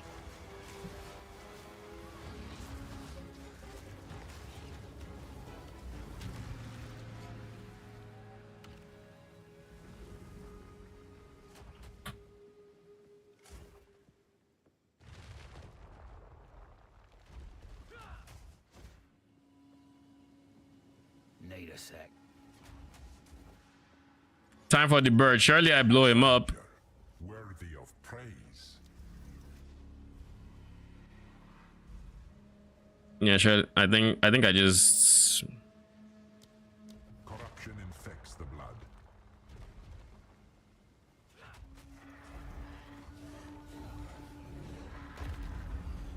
I suggest you aim for the head.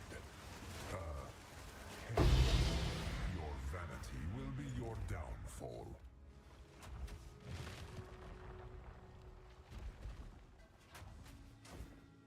Your vanity will be your downfall. Why? Where did that come from? Ooh! Two divines. Say less. All right, let's see if there's anything else here that's worth anything remotely good. No. Nah, there's nothing.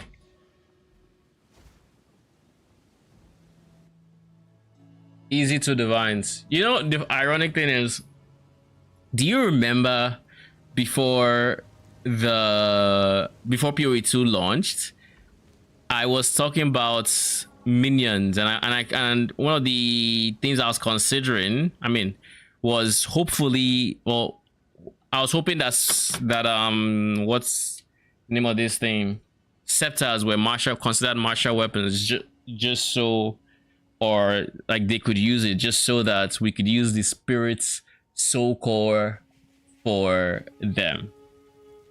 You know, do you know which soul core is the spirit soul core? It's the rarity one. Which one? Yeah, I know it's a rarity one, yeah. So if minion players needed it as well, I can't even imagine what the price of it would be. Too much. What is this? Dust Bloom? It's not worth much. I will keep you. I don't think I've seen you before.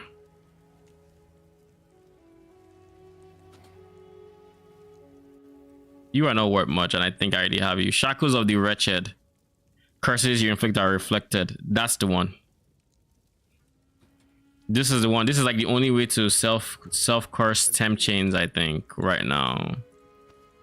I could be wrong. I just don't know any other sources. I have so many 80s right now. So many level 80 Jin barriers that I'm just not using.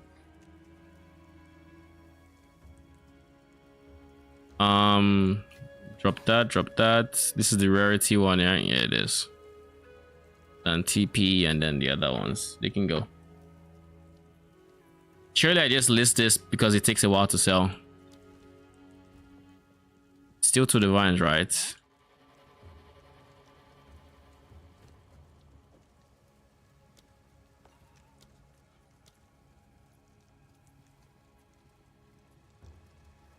Nah, it's shifted to slightly under two divines. If I list it for two divines, it probably doesn't sell. Actually, it might. It still might. Because there'll be people who just want to buy one and they can't obviously buy the 1.94 because... So I'll list it for two divines, and worst case scenario, it doesn't sell nicely for exalts. But it most likely will sell eventually. We slow sell it. And we get our two divines out of it. Wasn't there something oh yeah, now I remember. I knew there was something I was missing. I said I was going to check the Diablo 4 teaser, and then I was going to briefly read the notes they left out.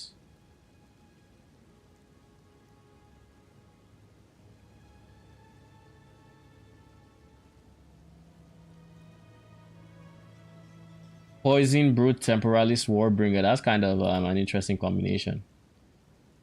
Why Temporalis? And Warbringer. I assume for the spirits. Okay, let me see if I can find the teaser anywhere. Don't tell me. I think I might have to just search for it on potentially their YouTube, right? News, events, anything.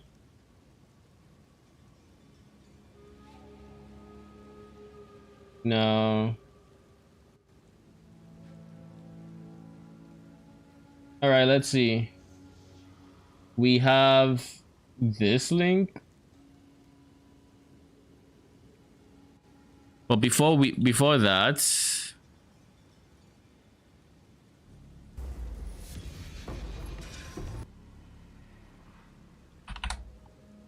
Diablo 4 or just Diablo. think that's the name of the channel, right?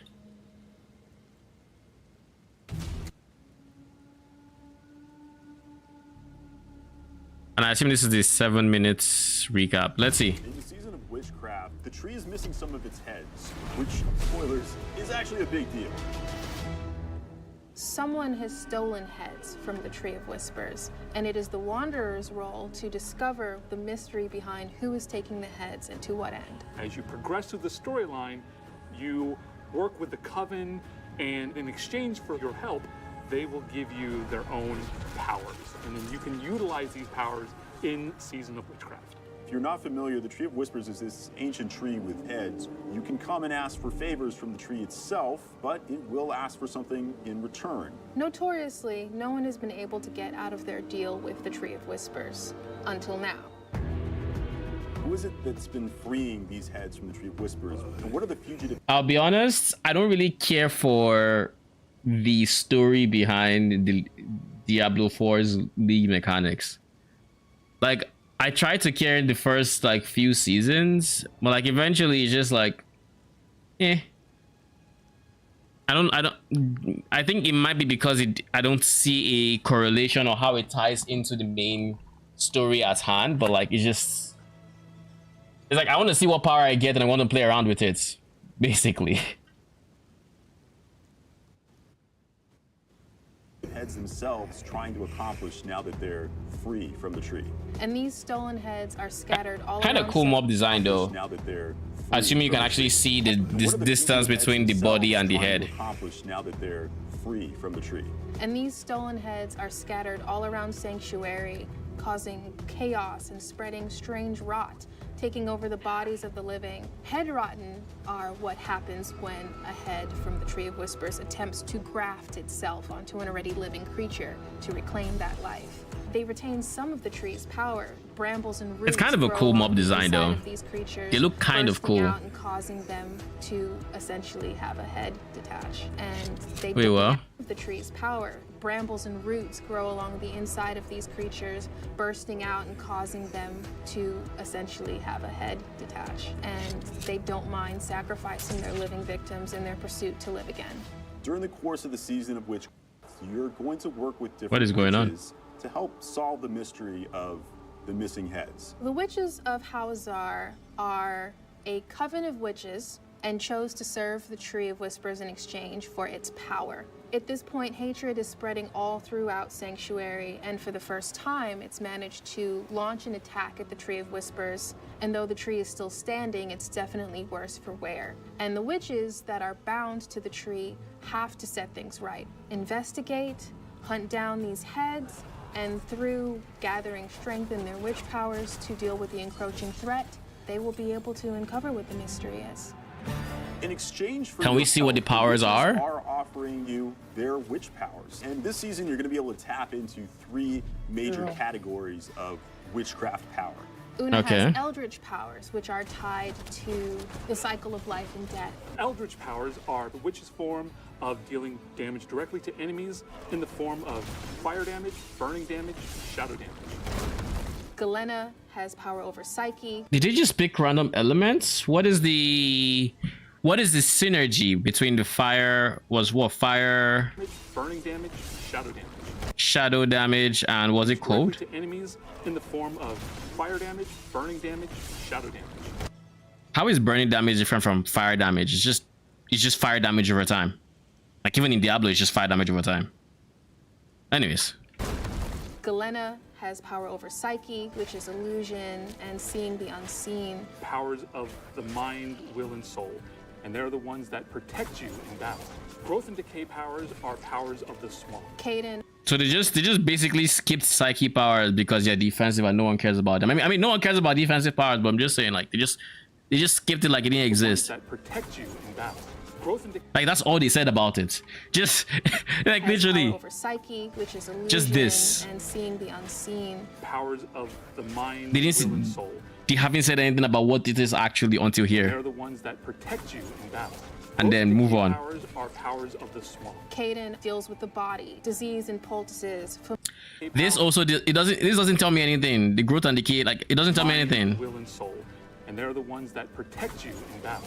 Growth and decay powers are powers of the swamp. Caden Okay, they are parts of the swamp. That doesn't tell me anything though. deals with the body, disease and poultices, familiar. Unless you're not done. Okay, they're not done. Decay your enemies and heal you in battle. So you might be going for a fire sorceress, for Okay. example. See, they and give more. decide that They you give wanna more have information. Ancient mystical frogs helping you in some way. These are going to be things that you're going to play with to get new levels of power and unique builds that really are special to just this season. Every class can use every power for every build. There is also lost witchcraft power that can be found while you're adventuring. This is a special witchcraft power that exists outside the purview of traditional witchcraft powers. So as players progress through the storyline and they complete Whispers, they will earn a seasonal currency. This seasonal currency is used to, one, purchase witch powers, and also upgrade your witchcraft powers. And Let's see the thing. Let's see. When you first strike an enemy, it is affected with Aura of Lament, and that slows it and other nearby enemies by 70%. For each enemy inside Aura of Lament, you gain 2 primary resources each second. If the initial enemy dies, it's passed on to another enemy nearby, retaining the duration. And I assume you can't skill this as a damage enough to have this be your primary damage one, source. purchase witch power. Every X seconds, gain a barrier for 5 seconds, absorbing 100 damage. At rank 12, it reflects enemy projectiles while And active. also upgrade your witch That seems kind of An weak. example 100 of damage an for Eldritch 5 power seconds. would be a new power, Doom Orb, an ominous orb of pure eldritch energy that circles you and burns enemies with fire damage. Doom Orb gets stronger as you slay enemies and will eventually explode. Doom Orb will also launch itself at enemies if no enemies are near you. So we do have some returning fan favorites coming back in Season of Witchcraft. Players who are fans of our franchise will remember some of these powers are from Diablo 3, specifically the Witch Doctor.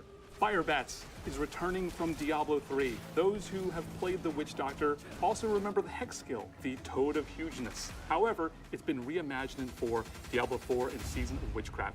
This is the Poison Frog Servant. I just think it's adorable, and I want to have a murderous pet frog follow me through Sanctuary. Of all the witchcraft powers, something tells me that players are probably going to be the most excited about Piranha. It's effectively a whirlwind of water and chomping piranhas that will just shred your enemies to pieces. And yes, it does pull enemies towards it. So players will be unlocking, That's okay, I guess. upgrading their various witchcraft powers through performing headhunts. You're going to see that there's an Have you seen area anything in the world where the too Tree of crazy? Whispers Yes. has detected fugitive heads. The head rotten are there. You need to go hunt them down. When they interact with other monsters in the world of Sanctuary, best case scenario, they horrifically corrupt that monster to become a new headless form of itself. Worst case, they actually affix themselves to a monster and become a new boss-like entity that has this ancient rotting head on top of this now puppeteered body. There is a horror in that. Like, this is cool mob Frankenstein-esque design. monster. So they have more human. Like, I like traits, the- but even stronger. I like the arts of the monster. I don't know about how it look gameplay wise and yada yada. I don't care about that. But right now, I like the arts. I can say that much. It looks cool. Powers. Like flaming swords they're going to be throwing at you, or they might be using poison axes that are hurled your way, or even shadow spears that tear up the ground. So always these are gonna be some new weapons of encounters some that you've never sorts. seen before. As you perform various whispers in the area, hopefully you see briars out in the world. These are going to indicate that there's a head rotten there. If you manage to successfully take down one of the head rotten and claim a fugitive head, this can be returned to the witches at the Tree of Whispers, and you're going to get special seasonal sockables as a reward. On Whispers, What was this one? Jewelry, 160 armor and 8% res. While you have 3 or more growth and decay witch power slotted, you gain 8% primary stat, 10% max life, and are unhindered. That is kind of strong. See, like, that is kind of strong. So you just have, well, unhindered means unhindered in D4 is phasing, if I remember correctly. It's not unstoppable, but phasing is always nice in ARPGs. It always feels good. I like that, actually. Kind of like that a lot. the unhindered part. Everything else is like it's good strengths to have, and this is the first bit of the season that actually looks cool. I haven't really seen anything else from the everything so far that's I mean, this isn't build enabling either. I'm hoping to see some build enabling stuff like they said for builds that are, you know, unique to this season. I'm hoping to see that, but I don't know. We'll see. We'll briefly go through the patch notes as much as I can care for it. On top of that, there will be some new whispers out there. You might have a chance to help a bewitched frog, or there might be a lost wisp. It's special. Give me a second.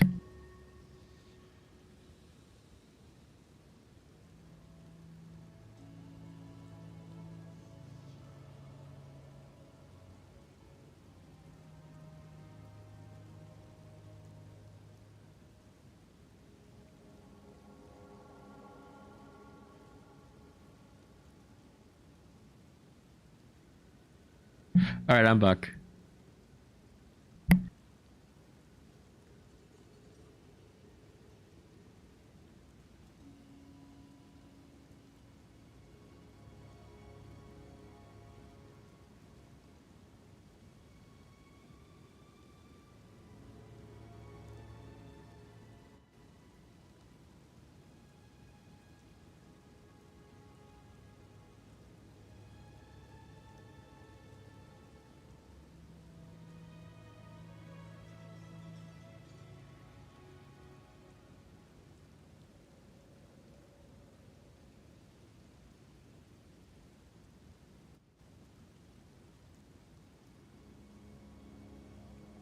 All right, now I'm actually back. Seasonal Soctables as a reward. On top of that, there will be some new whispers out there. You might have a chance to help a bewitched frog, or there might be a lost wisp that needs to find its way home. As you engage in these whispers, you're gonna. Isn't this just the other events that we had before that but instead of a soul that you're guiding to 3 different points is now a wisp, and now the same mobs we're used to fighting are just colored purple. To get reputation with the witches, as well as seasonal currency that you can use. It's the exact same thing. Upgrade your witch powers. So we've seen a lot of great feedback from our players on what are the various features that they most want to see in Diablo 4 to make our game even better.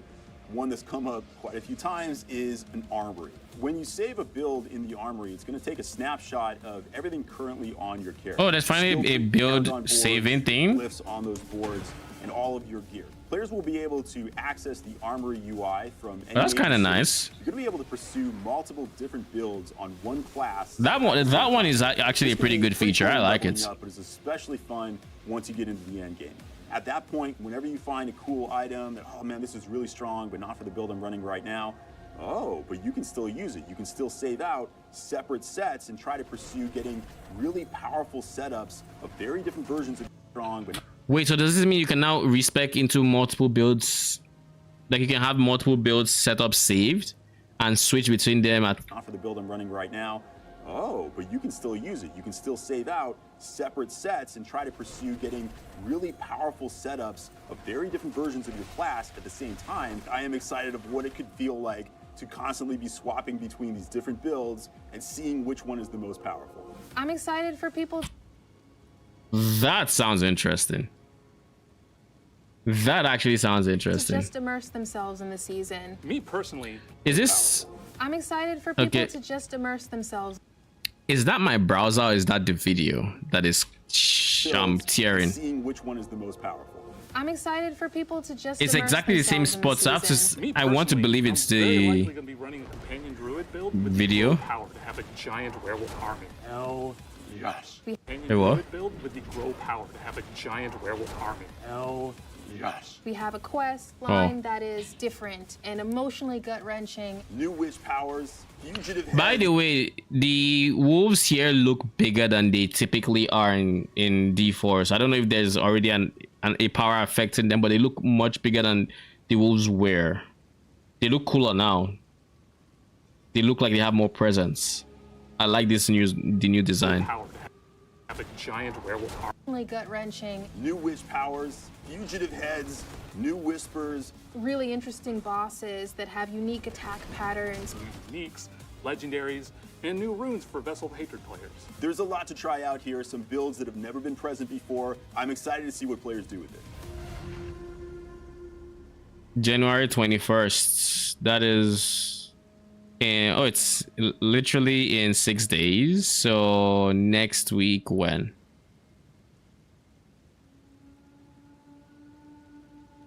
Tuesday, right? I think it's Tuesday. All right, let's read this. Bruh, really?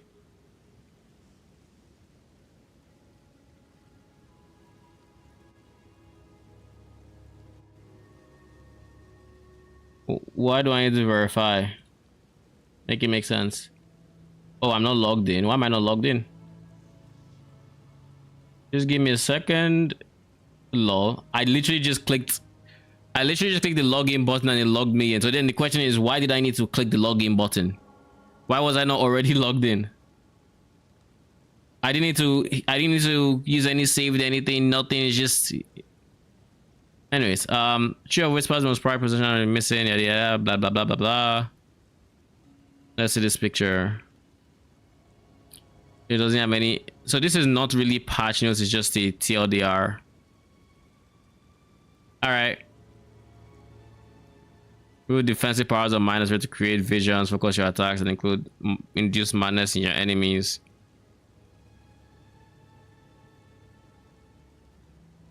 Okay.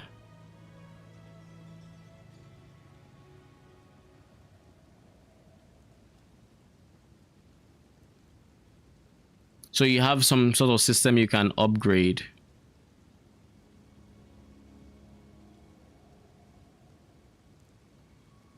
I mean, I think that's fairly standard.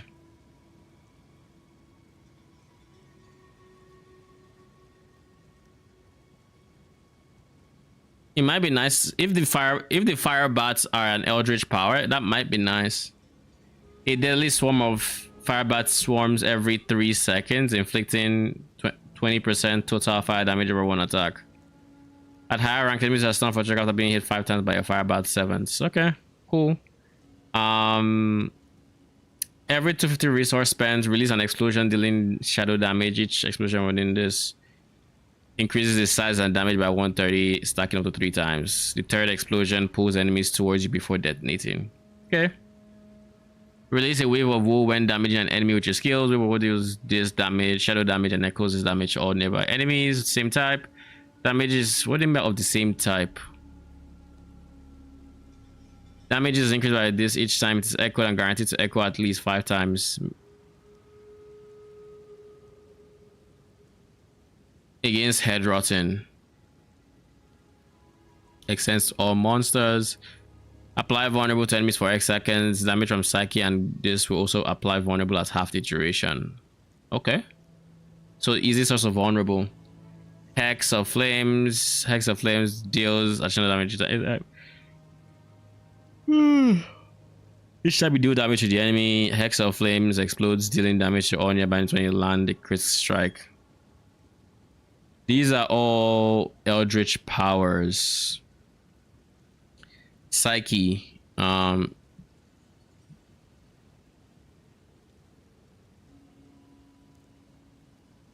10 seconds after using this. So you can use this to constantly proc critical strikes. There was a critical strike interaction with the spirit bond I kind of don't remember, but deal reduced damage, who cares? Enemies near you have a chance for the attacks to be interrupted. Does not work on bosses. Increases your movement speed by this and slows enemies by this. Okay.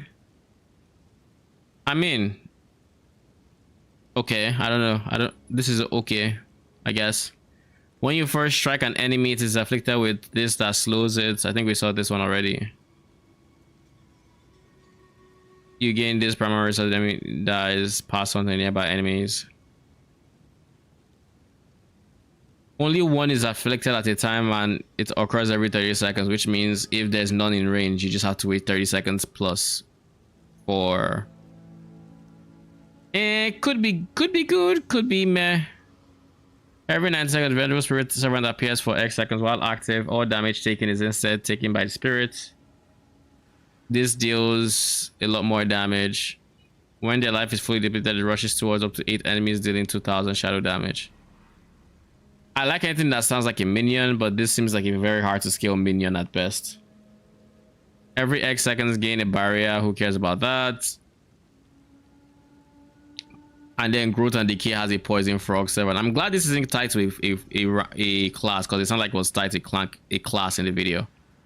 Summon Poison Frog 7 that attacks and poisons enemies for X damage. So I can technically have Fire Bats, Poison Frog, and that's, I guess, whatever this is, all in a build, I assume. Unless I have to choose one type and stick with it, which would be less fun. We'll see. This attacks and poisons enemies for this damage over 3 seconds. On death, the frog explodes violently, dealing this to this. Explosion always critically strike. Pull enemies towards itself and taunt enemies for 1 second.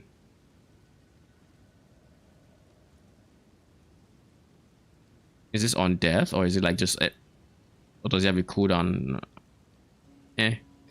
Feed upon the life force of nearby enemies when you use a skill with a cooldown, increasing your primary stat by 3% per monster for X seconds. Does not lose duration so long as enemies are nearby. So it can be permanently up, kind of. Shadow damage, the next time damage is dealt. Afterwards, we jump to another enemy up to a maximum of 6 times. We may only be applied once every 5 seconds. Bounces back to you, granting 45, removing all CC. This is actually kind of decent, this one. Your witchcraft effects deals X of damage dealt over 5 seconds. The damage type is based on your class. Huh? You need to be based on what damage type you're scaling the most.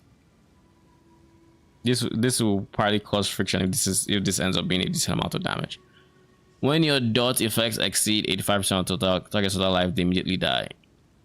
Oh, this is really good execute. This is a really good execute for dot builds. Probably going to be good. After casting an ultimate, your servants, minions, companions are empowered with dark magic, growing larger in size. And oh, so this is how those wolves were bigger. Growing larger in size and dealing X damage. Your servants. Servants?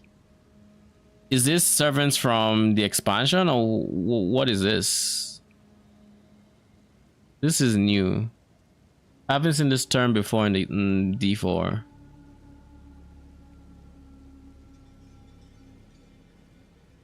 Yeah, I haven't seen this term before. Your servants minions in this gain 100% critical strike chance while enlarged. Oh shit. Crit builds would, this is going to be this is like the strongest thing I've seen so far. This is insane. So you just need to get this to rank 11 and suddenly your minions would basically always have 100% crits. Because this lasts 15 seconds and I assume there's a way to scale the cooldown down. I'll probably use it. I'm going to use it 100%. Conjure an aura of decay that deals poison damage to enemies every second. So this could pair well with something that this Spiritborn has. You are healed for, it sounds exactly like what Spiritborn has. Dealing any damage with your skills has a chance to grow a flower from the ground. Enemies near the flower deals poison damage to the enemy over 5 seconds. If an ally is near, it heals. The flower withers away after use. A flower may grow once every 2 seconds per enemy.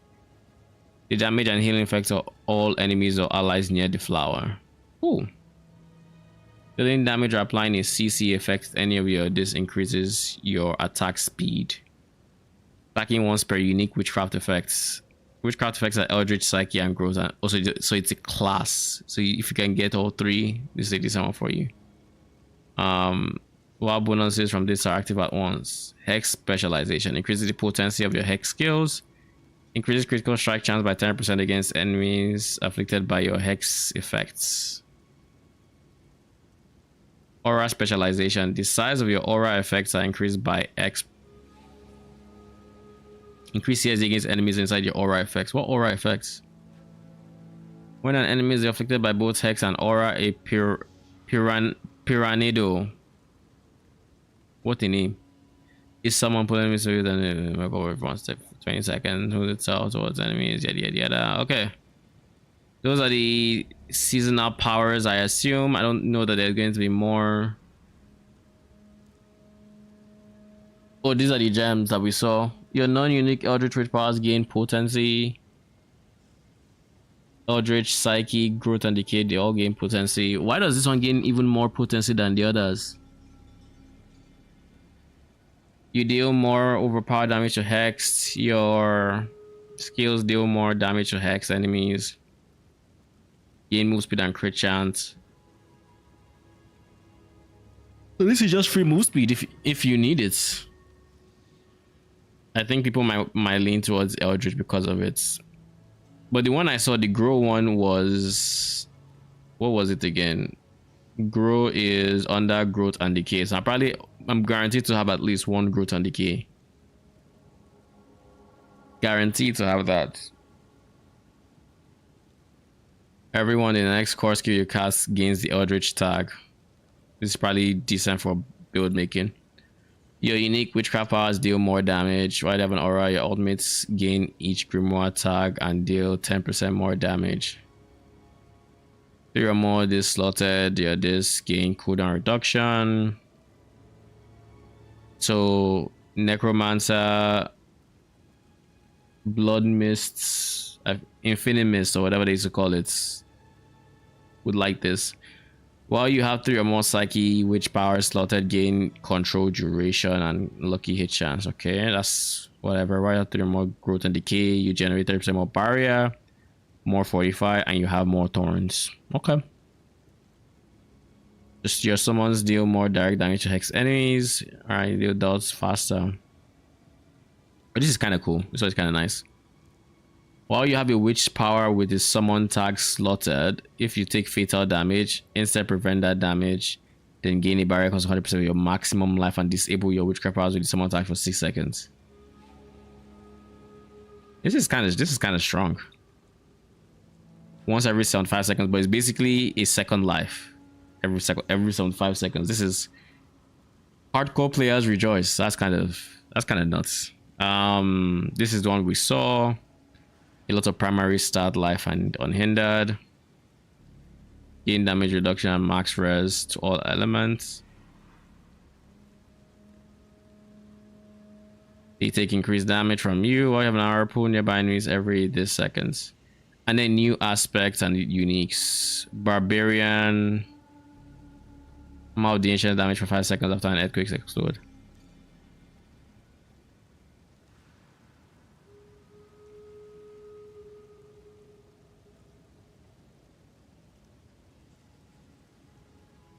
Malefic Crescent, unique amulets.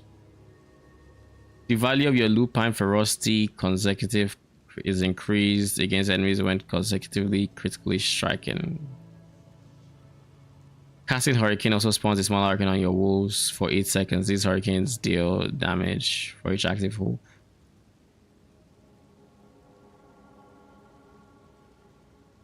Necromancer, this is the one I could be interested in. Indira's Memory unique pants. Blood Wave is also a bone skill that spawns a bone prism at its endpoint and increases your blood skill damage by this when cast. Bone Spear is also a blood skill and will drain 10% of max life each cast after hitting an enemy to consume a surrounding corpse and launch 1 new Bone Spear from. Okay, that actually sounds cool.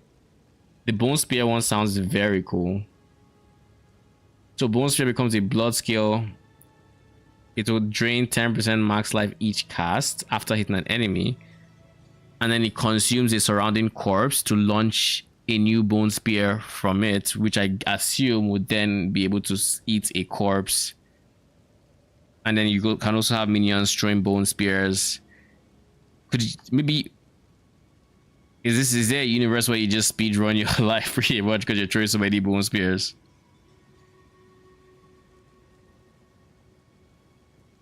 Or is this just each cast meaning each time you cast it, so the procs don't proc themselves, maybe? Blood Wave now forms a wave on each side of you. Both waves converge at your feet. pulling in surrounding enemies and exploding for damage. Each time an enemy is hit by a wave, they take increased damage from your blood waves up to this total. And then an aspect. While Soul Rift is active, you are unhindered. Gain move speed per absorbed soul up to this %. So movement speed ultimate. Bone Spirit is granted to overpower enemies within Bone Prism and deals 30% increased damage to them. Okay, cool. I don't care about Rogue, Sork. Ball lightning splashes on contact. Super ball lightnings are larger and have higher lucky hit chance. And so how do you get super ball lightnings? Chance for ball lightning to cast twice is now chance to cast a super ball lightning. Oh, okay. Ball lightning orbits you, creating a static field that damages all enemies within that of ball lightning's damage per active ball, and granting unhindered while the field is active. So you kind of have a force field around. This one is kind of cool. Immobilize enemies for this. Casting a shock skill grants movement speed. Casting frost skill. So Spiritborn, sustain war, yada quarter stuff. Your focus skills benefit from all their upgrades. Your focus skills, and they increase the damage of your potency skills by 10 to 20% for 8 seconds up to this. Okay. Razor Wings, hitting an enemy increases your Eagle skills damage by 1% for 4 seconds up to 32. Okay. So nothing I think I would like to use personally. I think. Yeah, I don't think there's anything here that sounded like I wanted to use it except. No, there's no except. There's nothing. Then there's the armory, which is cool.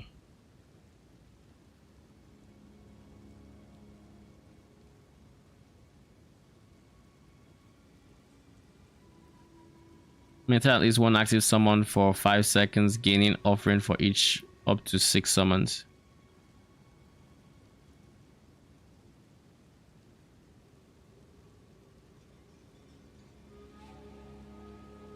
So this is just free some offering for minion builds.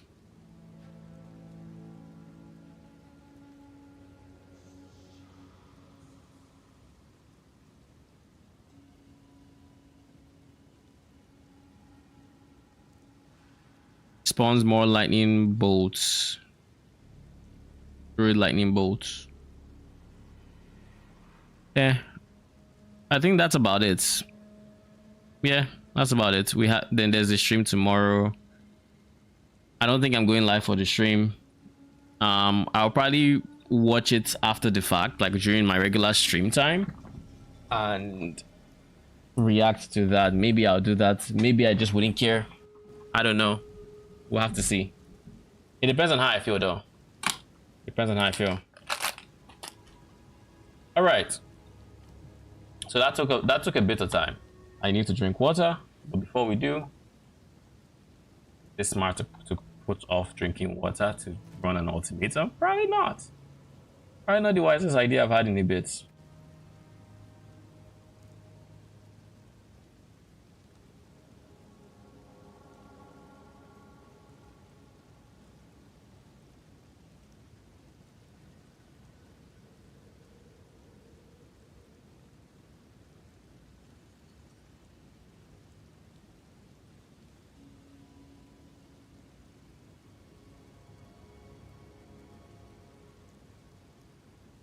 Okay. I think I'll just get water.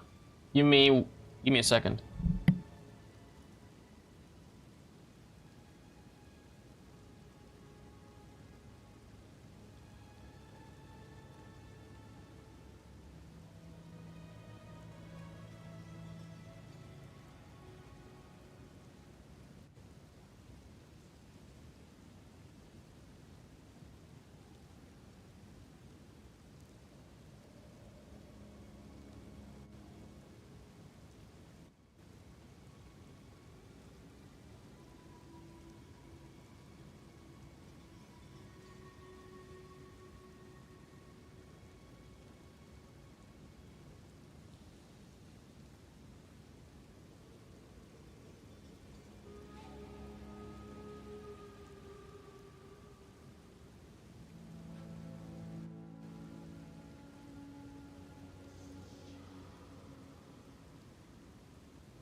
Okay, we're back.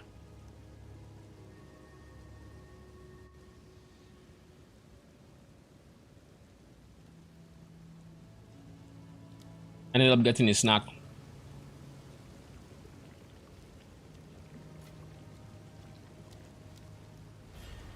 An eager mercenary approaches in search of riches.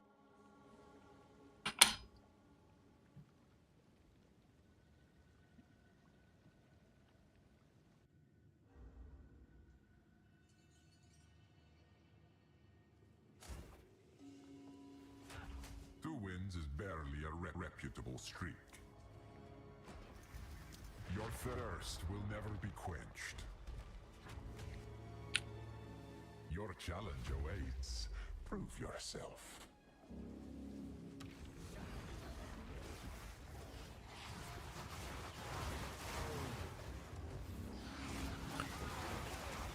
So very soon, we're going to work on our next build. Not quite yet, because I do want to push this build even a bit further. But the build in question is going to be an artillery ballista stat stacker. I was thinking about what I wanted from my next build yesterday, and I wanted it to be able to do ultimatum, not get stunned as much as this one does, and I wanted it to also be a totem build or slash minions. With minions AI currently the way it is, I kind of didn't want to deal with it. I like being able to move at my own pace and not have to worry about my minions catching up or whatever else. But that said, this room a whole lot more, a whole lot less of a problem, or a whole lot more easier to AFK on a minion build.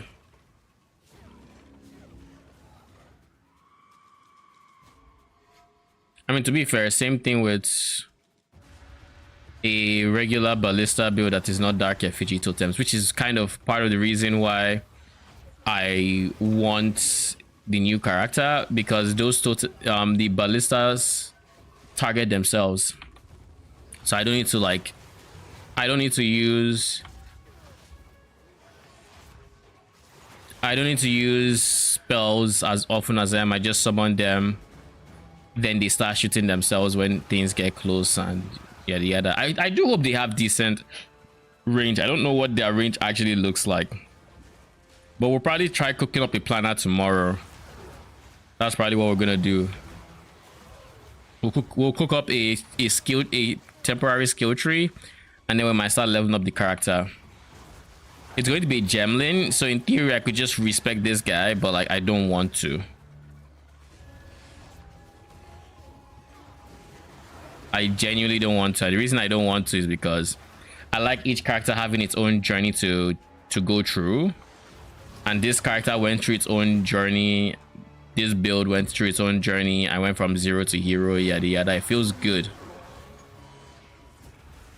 I don't want to just start off in the end game being level 90, respect my tree, and you know, it feels like, to me at least, it feels like cheating. It's like cheating the process, and the reality is I don't need to rush the process. Like, there's only so much content in the game. Do I really need to speedrun what I can do? You know, that's kind of what my thought process regarding it.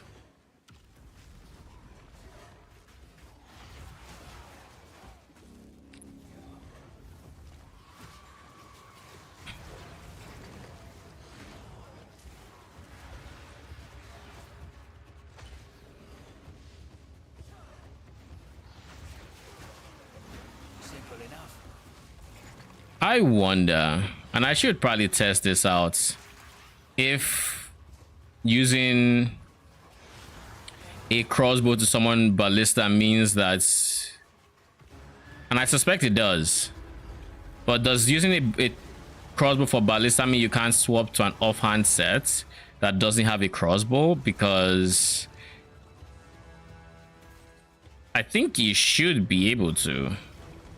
And if you can, then it's still possible that that build uses block, I think.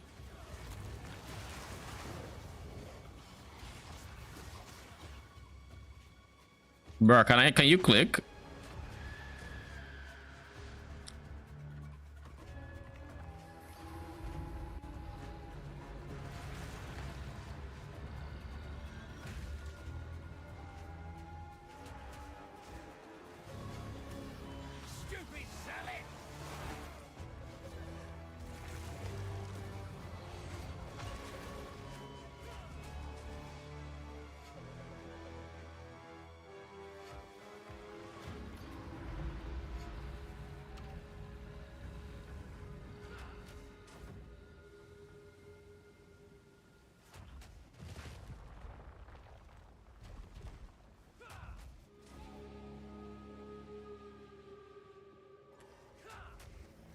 Don't give up so early. Shocking or grasping vines. It doesn't matter either way. Wouldn't have picked that one. Oh, Chimera, eh? That's fine.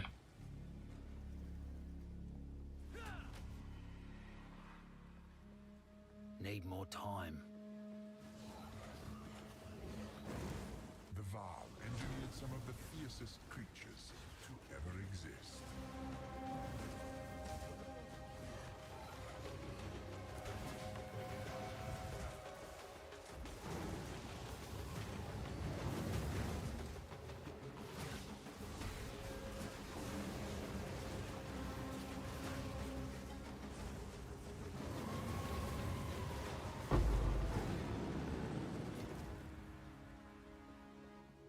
This is this is, I would say it's the most annoying of the bosses, Ultimatum bosses to deal with. True display of might.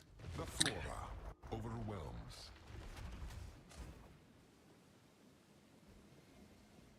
Slay everything.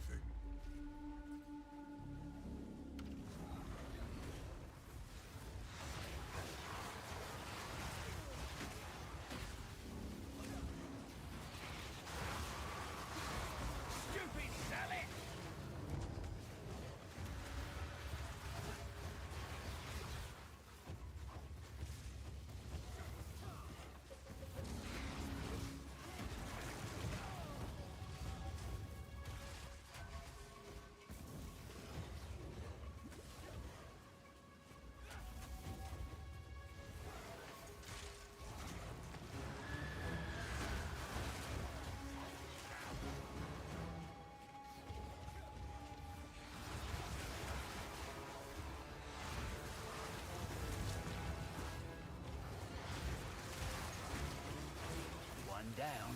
Who's next? Where on Earth? Oh.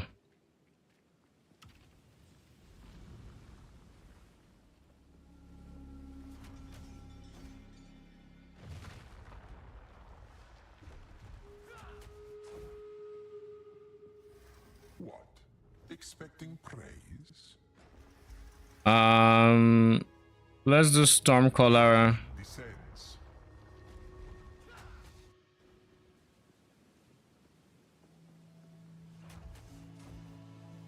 May their blood fuel your progress.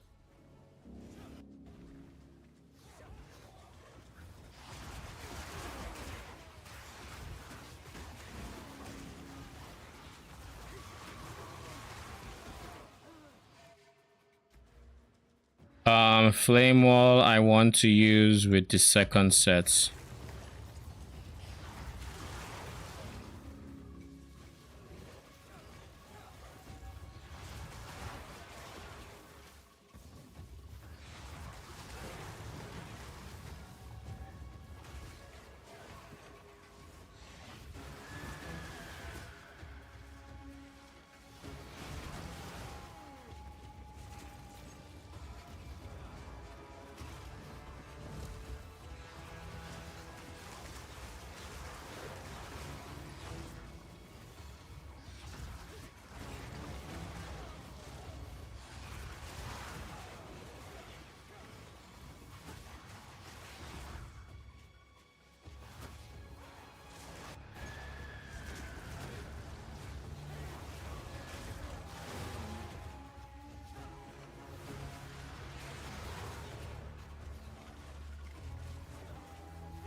One thing I'm going to miss is the sheer amount of like projectiles I have.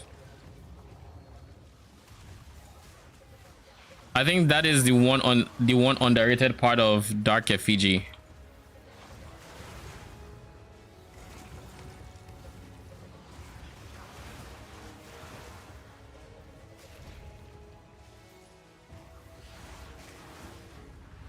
Like Jenny, just by virtue of having the totem, you can't have more projectiles than this, and it's 100. That's I think the maximum. Now I can't say I've ever reached that maximum because no matter how many enemies there are, it's just always spewing.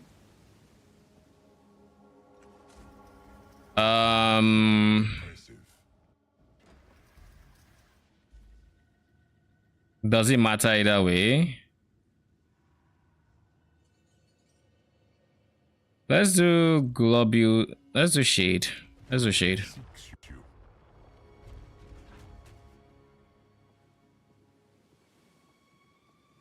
Oh, so we have the tornado guy lasts. Cool.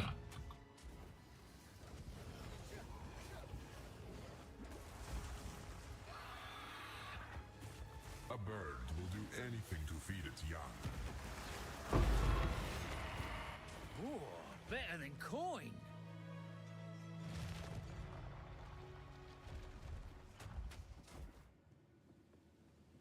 Not yet. Impressive. Normally, challengers don't survive those. Drown in a sanguine flood. I should have picked skill speed. I think skill speed would have been fine.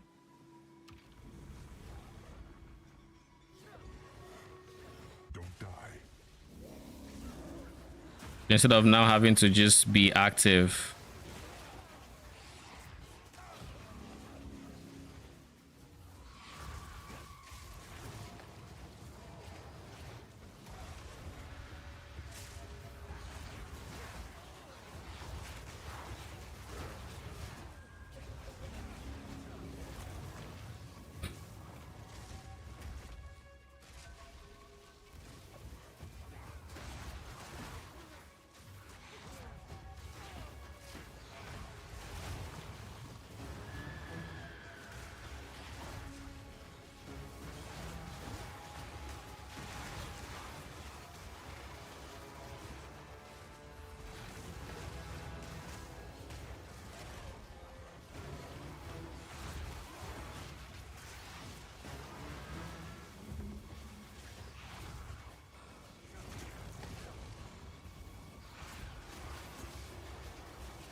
Just round and round we go.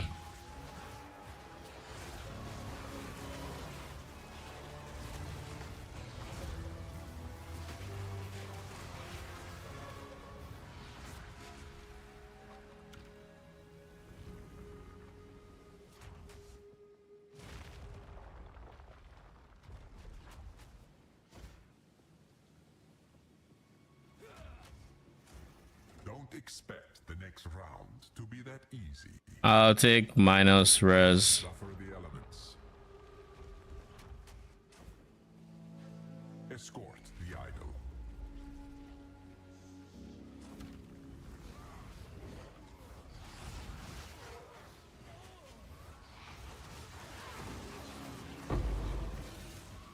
Ooh, nice.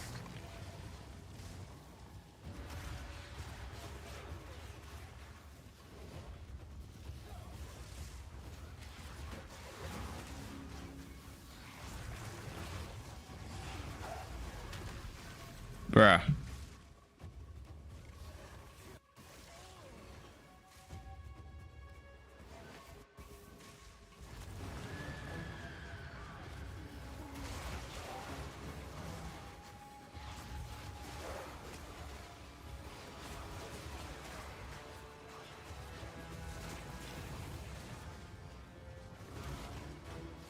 Yeah, at least I don't have to deal with blood globules. Oh god, I forgot I have to deal with this guy. Why did you have to spawn?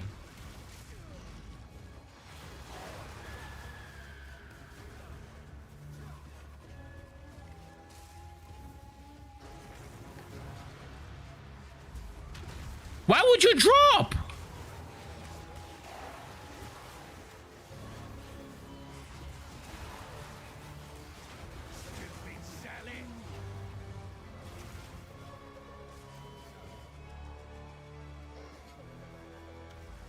Get the fuck out.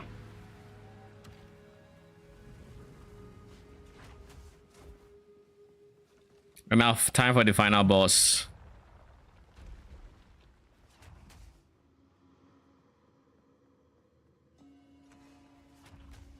When I mean final boss, I do mean final boss, because like... Be careful. Where you stand.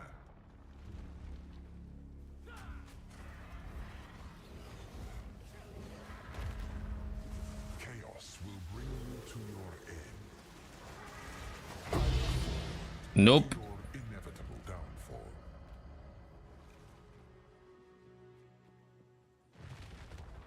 No, you don't.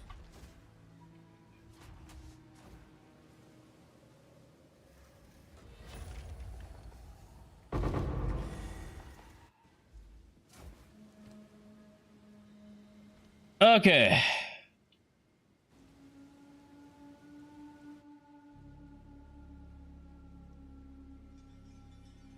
Now we go dump everything in our stash, and I think we can call it a stream. Oh, it's already 9:21. Oh, my internet is becoming a bit shoddy. I'm dropping a few frames. I'm gonna end the stream regardless, so it's not the end of the world. Yep, I'm lagging. I'm having spikes. Anyways, before this gets any worse, thank you for stopping by. I appreciate y'all. I will be back on, well, tomorrow actually, with planning for my next build, and I would probably farm up some more divines for this build. Currently, I have 3 divines in my stash. 1, 2, 3, 4, 5, 6, 7, and I have 2 divines in Deadly Fates. And I can probably scrounge up like 1 extra divine from my soul cores. Probably get some extra divines from the other fates when the time comes to sell them. And yet, just know I have at least 6 divines currently from Ultimatum, which works. So we're going to be planning just rough ideas of what we want tomorrow, what the skill tree should look like and stuff like that. That said, I did want to check one thing. Do I remember what I wanted to check? It had to do with... Oh yeah, and I remember. I might as well check now before we end the stream just yet. There were 2 things I wanted to check. A was crossbows, what I would want, and I think all I want is maybe accuracy rating, levels. Rarity can't be here sadly, so just dex, levels. Don't care about leech because I'm not doing the damage myself. Crit damage, crit hits chance, who cares? Damage bonus, maybe. But before we end stream, I wanted to get this. Oh, wrong. Here, let's do it here. Are you going to bed seriously? I decided to check one more thing before going. Artillery ballista 27. So that is hashtag level of all hashtag skills 27.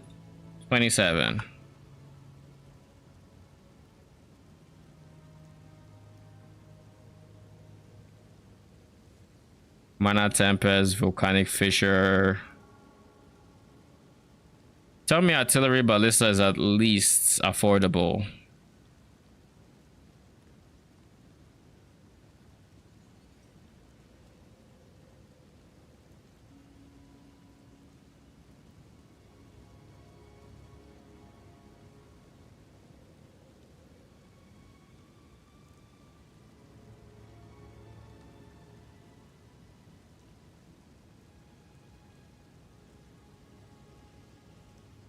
So the lowest is about 4 divines.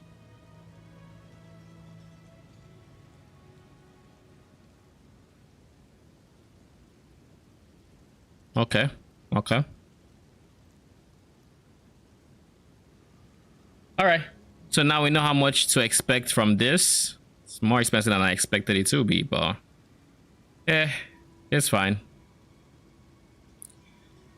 All right. Yeah, it's 11:30. All right, seriously, I'm ending my stream here too. So thank you for stopping by, and good night. I'll be back tomorrow, same time. We'll probably look more into the artillery ballista. I will try to get all the currency I need to actually buy that prism of belief, because I think that is the one thing I have to farm on this build. For that build, I have to get that, and maybe I want to. I think I can farm a 6 link on that build. We'll see. I will probably start leveling up a new character, maybe off stream, potentially, maybe on stream when depends on what I decide to do. But anyways, that is not a decision I need to make today. Good night.